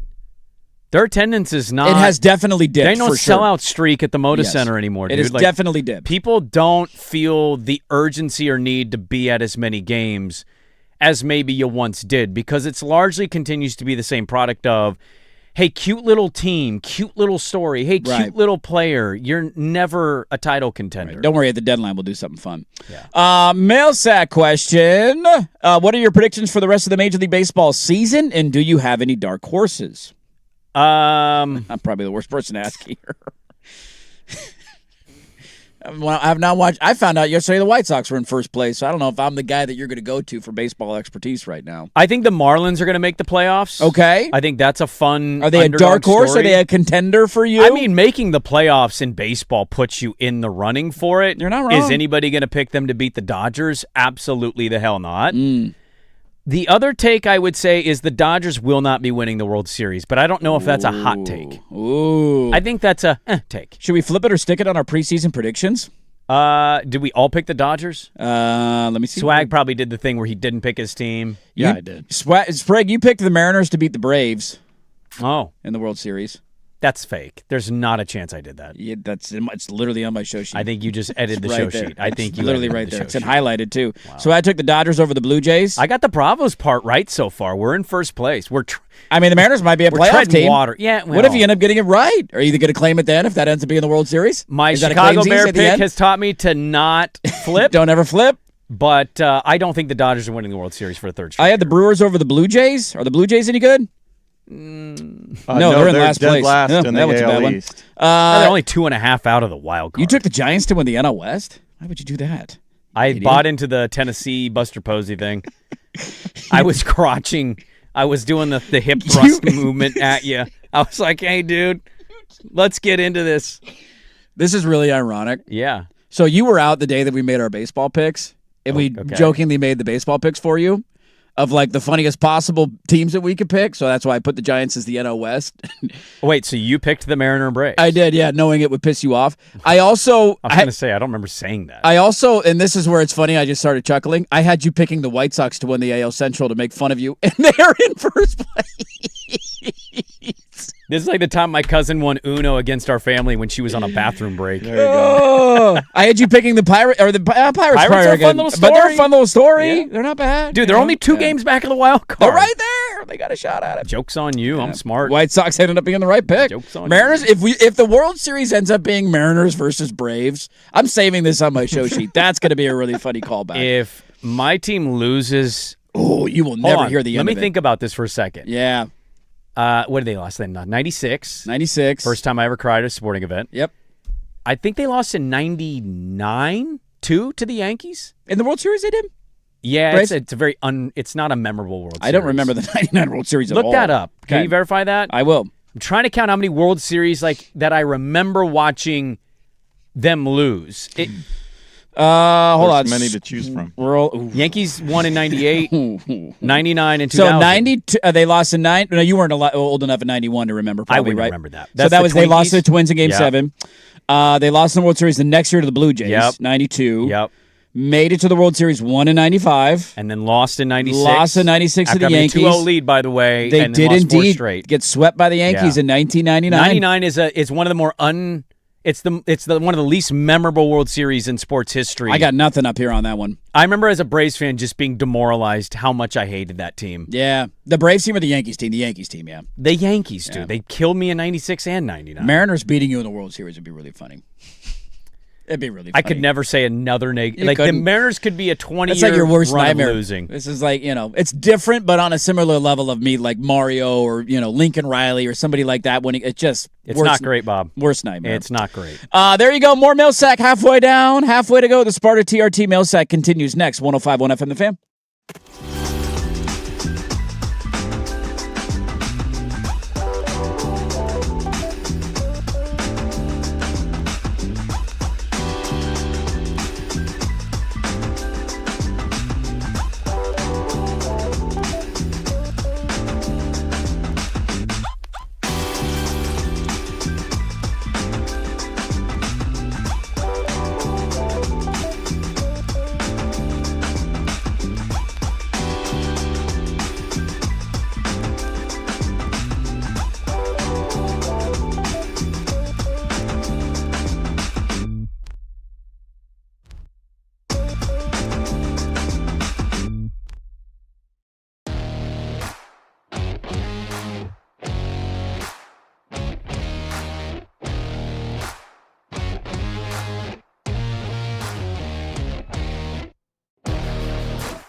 McCoy and Warren Allen Sports Desk, a Sports Center update on the Fan Sports Network, 105.1 FM and 1080 AM. First on the Fan, the Portland Fire not enjoying the early Let's go wake-up sun, baby. call. That West Coast start time. 53, Connecticut Sun leading 2.5 to play in the third Too early, quarter. man. That body clock ain't ready to Yeah, go. just 43% shooting, 13 turnovers for the Fire.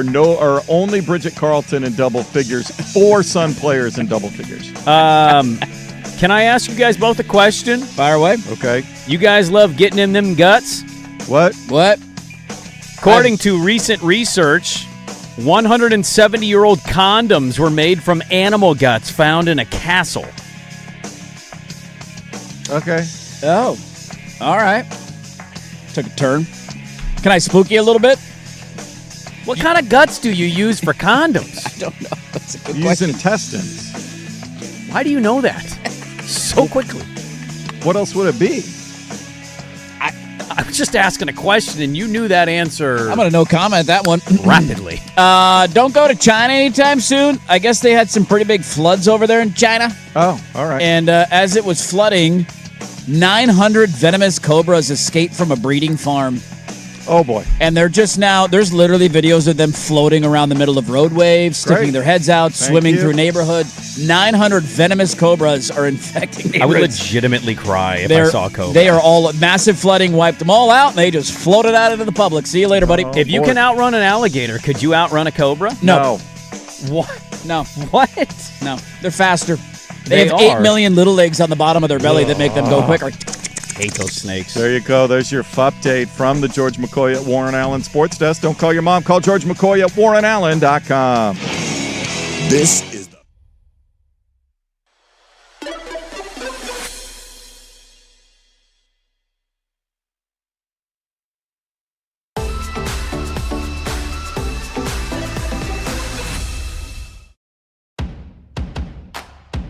I always love hearing our new bumper music and looking over, seeing what the name of the song is. Perfectly timed. Write it all night long. Right in them intestines. That's the name of the song. You did know that uncomfortably quickly. Yeah, it's a good question. I kind of I'm want not to saying Google you're it not now. right, but you just said it so quick. What's the Google? What internal organ makes a condom?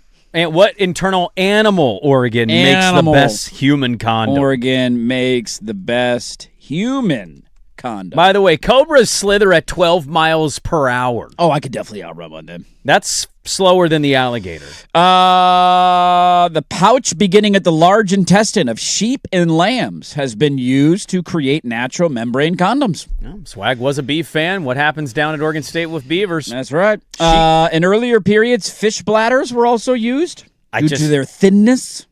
So your idea back in the day was, let me catch this big fish, gut it, put it over my ween? Who comes up with this stuff? Who was the tester of Who this? thought that out? And then when it worked, did you go, guys, dude, you'll never believe what I just did. Everybody go kill your lambs now. The carp are actually really good for this reason. Oh, don't release those ones. That's terrible. The mail sack, as always, brought to you by our wonderful friends at Sparta TRT. Whether you're hitting the gym, surviving the workday, don't just watch from the sidelines or claim your edge. Win at the second half of life, SpartaTRT.com. Pull and pray like a human.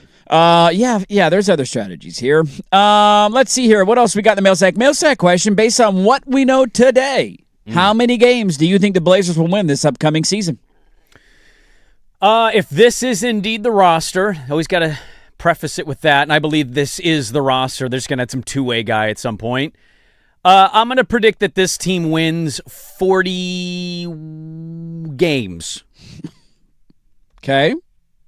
Do we have over-unders out yet? Not yet. Not that yet. usually comes out around late August. We got to wait September, and see. August is usually when you get your over-under numbers. And you know what? If you go into the 30s, I don't blame you. It's a 5-guard, 5-center. What did they win last year? 42. 42. Yeah. And they got a gift of a back-end schedule. But you also have to look at a legendary which tanking. teams were worse than them that are likely to be much more improved.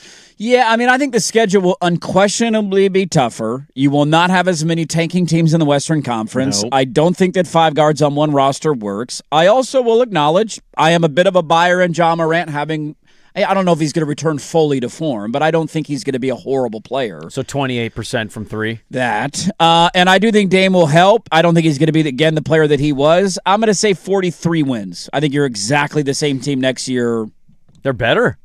Yeah. They've gotten better. Now in your face. In my face. 43 wins, 7 seed, and getting bounced in the first round of the playoffs again. You think they're the 7 seed again?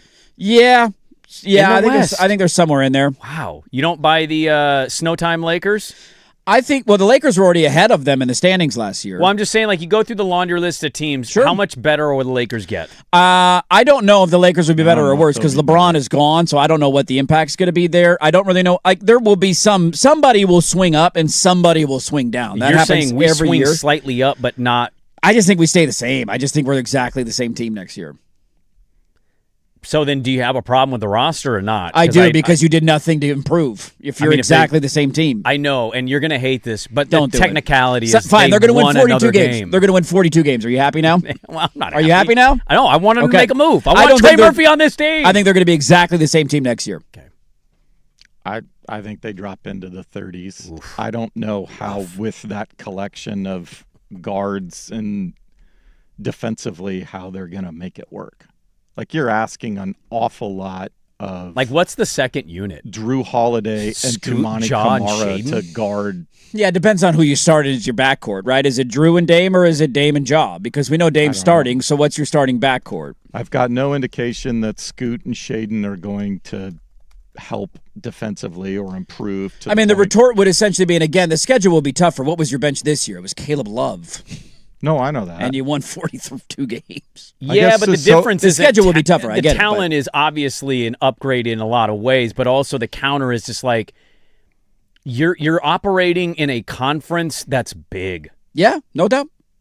That's why I think if they go small, right. I don't know defensively how they hold up. Even if they're going to have to shoot 40% from three, and they don't have enough. Is Brendan Carlson striking fear in the hearts of fill-in-the-blank West team? No, not at all. Because if you go two bigs, three, whatever, I don't know if that. But I guess and this is where I'm frustrated because I wanted them to do more this offseason. I don't want this to dominate the entire mail segment. Yeah. But I also we didn't have any of that last year. We won 42 games. But they also benefited from an easy schedule. I've made that argument tanking. a million times. They also so are they going to rebound? Are they going to get that again? Are you going to be as banged up as you were next year? I mean, with the cast of guys characters available? you have, you can We make don't an know. argument they're more injured. Yeah, we don't know, though. We don't know the answer to that question. Is Robert Williams healthy? Is he not? There's a lot of stuff up in the air. He'd be the one I trust maybe the least. I think you're going to be significantly worse defensively, but I think you will be better offensively. Now, your three-point shooting problem's not going to go away. It will with Dame. Dame will make that slightly better, but you're still going to be a bad shooting team. But to have multiple guys who can go and create their own shot and take, I need a one-on-one possession, you could go get me a bucket. Plus, you have a new coach. How long is it going to take him to get in rhythm offensively with however they're going to sort out the minutes at the guard position Take and a while, who's man. got the ball? And Yeah. Maybe I'm overshooting the moon. Maybe I'm too optimistic. But yeah, I'll you're say the more same. optimistic than I thought you It's were funny gonna be because on in that my head, question. it's incredibly pessimistic. To say you're the same team again, that's literally what drives me the most crazy as a fan. And it's one of those, if they do the same thing, I actually think a lot of fans and the organization are going to tell you why it's a good thing. Well, look at that. We were better scoring the ball this year. Now we can make our big move. No, let's just wait till the next trade I deadline. had somebody legitimately tell me they might wait till the next deadline on Shade, and I'm just like, we're just going to keep doing this forever, aren't That's we? what we do. We kick cans down the road. Mail sack, am I a snob or do I have a legitimate new pet peeve? On vacation a week ago on the Central California coast, there was a beautiful sunset. And at the very end of it, bystanders cheered and applauded the sunset. The next day, the same thing. I commented to my wife after the second day, who cheers the sun?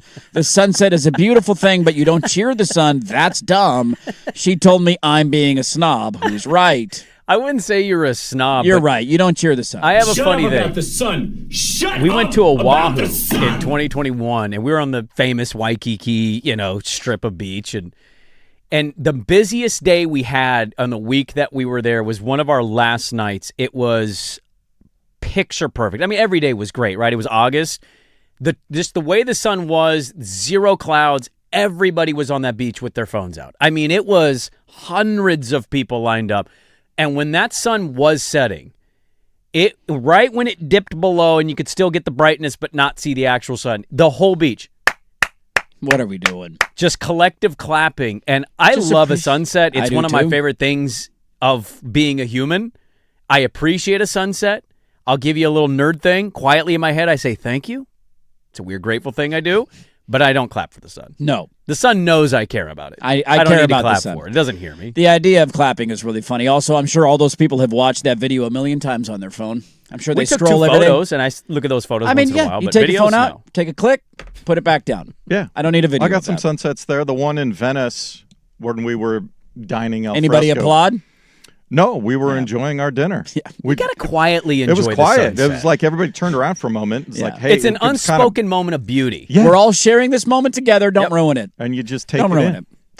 You are right. Your wife is wrong. Mail sack, have you ever been recognized in public, but they thought you were someone different? Like they know you're a local sports person, but they thought you were someone from TV or a different radio personality? Yeah, I was actually I was noticed in public, but not in anywhere that you would think, like, because we do a show, we meet listeners, and it's really cool when that happens.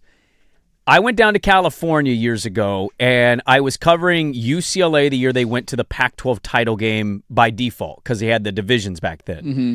And so I was down there for 3 days, and LMU was playing a basketball game against Rick Majerus in St. Louis. It was in LA. I had nothing else to do. I email for a credential. I get the credential. I show up, and I'm just taking in basketball. I am sitting down. I know nobody there. The guy who plays Eddie Winslow, Darius McCrary, taps me on the shoulder. I turn around. I instantly recognize him because it's Eddie freaking Winslow. How do you not? And he asks how I've been, how I'm doing, how I'm going to go to this party tonight, how it's going to be at this sick house, how he's here with Gary Payton, my all-time favorite point guard. Come hang out. I think you were. He didn't name me, but I went with it, and I was like, You have to play dude, along. absolutely. It's how you been. I asked him how he's been. He's like, I've been busy shooting this and doing that and staying low. And we had like a 10-minute conversation. And I had one with Eddie Winslow because he thought I was a different white guy. Should have asked for it. Hey, by the way, can I get your number again? I think I lost my contact. Can you give me a call? Let me know where that party's at. I absolutely ruined it because I went and got a photo with Gary Payton at the end of the game because they were on the court. And I went up to him and I went, hey, Darius, where's that party at? And it was something like a light bulb went off, and he looked at me, He's and like, it was "That's like, not the guy." I think he realized at that point, you're I'm not not that guy. the guy You're not because that I was guy. asking where the party was. So that was probably the most like he recognized me for the wrong reasons moment. I had one. I've never had one in modern times. People think I look like the kid from The Sopranos, and his name was AJ in the show, the actor. His character in the show, and somebody yelled AJ to me at a Dairy Queen in Eugene one time, and I was very confused because those are my initials, and I thought, nobody's called me that in a long time. How do you know who I am? And then it dawned on me he's talking about somebody else, and I had not seen The Sopranos yet. There you go, the mail sack every Tuesday, brought to you by Sparta TRT. Whether you're hitting the gym, just trying to survive the workday, don't watch on the sidelines, reclaim your edge, and win at the second half of life, SpartaTRT.com. A little bit of carryover, and then some final thoughts, some fun with audio, World Cup, loaded final segment next on The Fan.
Well, I might have ran my mouth a little too early about my Sun Bet cashing. Yeah, you did. 72-71 now. For some reason, they're playing an 8 a.m. game. That's happening right now in the WNBA. Should have lied bet against you. You should have lied bet the Fire. Yeah, like 10, 15 minutes ago, they were down by like 15 points. Would have been a nice payout. I did have one more quick mail sack I'm going to throw in there, and then we'll get to some final thoughts and fun with audio. By the way, poll question is up. If you want to go vote, the neighborhood restaurant group poll question of the day, dinner tonight at 5 locations. San Diego's, Big's Chicken, Reverend's Barbecue, 808 Hawaiian, and Laurelhurst Market Steakhouse. Way too early. Poll question, will the Blazers win more than 42 games this season? Ooh, I like it. Yes. What about right on the dot? You didn't give me the option? I guess more than would be no. I think they're going to win 42. Mail sack question, one more to throw in here. Full disclosure, I'm a Beaver fan. Here we go. I used to get really interested in your college football discussion segments. However, the past couple of years, they've become less and less gripping to me. Basically for one reason. Whenever you talk college football recruiting, it's 99% Oregon. Yeah. And I could not care less about them. And you rarely talk about OSU by yourselves and basically never ever have any guests on. One of the reasons I started listening to you is because, let me finish, it was way back and forth between the two sides, but your content has become Oregon-focused. I'm wondering if there's anything Beaver fans can do to convince you to give us a little more airtime. I'm not asking for a lot, but please think about us a little bit more than you are. Can I please respond to this before you do? As the duck, because I'm sure I'm not the one that they want to hear from. One, you're not mad at us, you're mad at your team. And two, what guests would you like us to have on? Who covers Oregon? The people who cover Oregon State we have on our show. There's not a lot of them locally. So the idea of having people on, we've had the coach on. Maybe we can have more people from the program on. But like I've had the coach on multiple times. Right. This idea that like there's a laundry list of reporters that we're not reaching out to. There's not a lot of people to cover the team anymore. Oh. And also, like, I get being upset about the lack of coverage. When one team is ranked in the top 5 and the other one goes 2-10 and fires their coach halfway through the year and can't execute a punt, what do you want the conversation to be? Well, we did talk about the punt. We did. And then we talked about firing the coach. And then they fired the coach. Yeah. What do you want us to talk about? I think part of the problem is, look, you can say it's us. That's totally fine to have that opinion. I think we're some Beaver fans, because I've heard it from them in my life. Oh, I see that all the time. That's why I wanted to read it. Well, no, I'm talking about my position here. I find it very hard to care as much about Oregon State football because of the position they've been put in. Until they give you a reason to care again. But see, it's not just that. It's a group of 6, dude. I get that. That one, yeah, I totally understand that. My point is simply if they start off, they're not going to. But if they become in contention, you're in the to playoff win the division, contention this year, absolutely. like you're going to care at the end of the year. And guess what we'll do? We'll talk about them constantly. Right. And I would argue we have, but I think the tough part is they have been run, and this is not just Scott Barnes. This is kind of a OSU centric problem. They are run in a way that is 1998 in the year of 2026. They don't have video feeds live. They're behind in update. Like media doesn't largely cover their road games, and they don't give us a lot of video. No. Their audio stuff kind of sucks. Just everything there is a very dated operation to just give you a glimpse behind the curtain. You pair that with conference relegation, portal jumps, coaching malpractice, incompetent athletic director move, and then like WCC affiliation and group of it's really, really difficult. And most of that I think is self-inflicted. Some of that has been placed on them by the other old conference. For sure. But I push back on the part, like recruiting. I'm not going to cover a 2-star recruit, a 3-star recruit. We literally just had Nimick on and asked him as many questions about Oregon State recruiting as we did Oregon. Which is whatever. I'm not really into recruiting in general, to be honest with you. I'm just making a point. We always just do that mainly to feed the beast of, hey, Oregon is doing really well in a category that does matter. Mm-hmm. But if Oregon State's like 6-1, we've already had Shepard on multiple times. I imagine we'd get back on. And it would become a much bigger storyline. Doc Parker's a good friend of the program. Yes. So Angie comes on often. Yeah. Like, there's not that many people that cover the team, so there's not that many people who are options to bring on. And at the end of the day, we talk about things that are, like we do this with the Blazers. We hear from Blazer fans when they're going through one of those stretches in the tanking years. Like, why aren't you guys talking about that more? It's like they're playing a G League roster and actively trying to lose games. I just couldn't care less. What is the conversation? Did I see this guy who we're not going to hear from 3 years ago had 19 points last night? Yeah. He's going to be playing in Europe in 2 years? Like, That's not interesting to me in any way. And so the success of the program will dictate the level of conversation that they get. We're not just going to blanket talk about them because you care about Oregon State, because you cannot tell me as a fan your interest level in last year was as high as it was 3 seasons ago, because it just wasn't. And I know that's the reality. So hopefully they get back to winning. I'm a big Shepherd fan. I hope he wins there this year, and that will settle a lot of it on it. So I wanted to get that one in there. It was a lengthy one, and I didn't want to do it at the end of the last segment. When was the last time you got hit in the balls? Ooh, not that long ago. A couple weeks back. We talking basketball? Ball kind of bounce up. Somebody randomly hit you. No, kid fall on you. It was like a hit and then the delay pain. Ooh, yeah. Like the hit and then like the and I had to like lay on my back for a minute, let it breathe. Not fun. With a 2-year-old at home, it happens probably every other day for me. It's not great. There's a jump. There's a fall. There's an elbow. Yep. This was a Little League baseball game where I hope the audio delivers on radio. The video made me laugh out loud 100 times. This happens in the span of an inning and a half, and you can hear all 3 of them. Let me walk away for a minute. Stay alive, Ryan. Good job, bud. Ryan, all the way over here. All the way over here.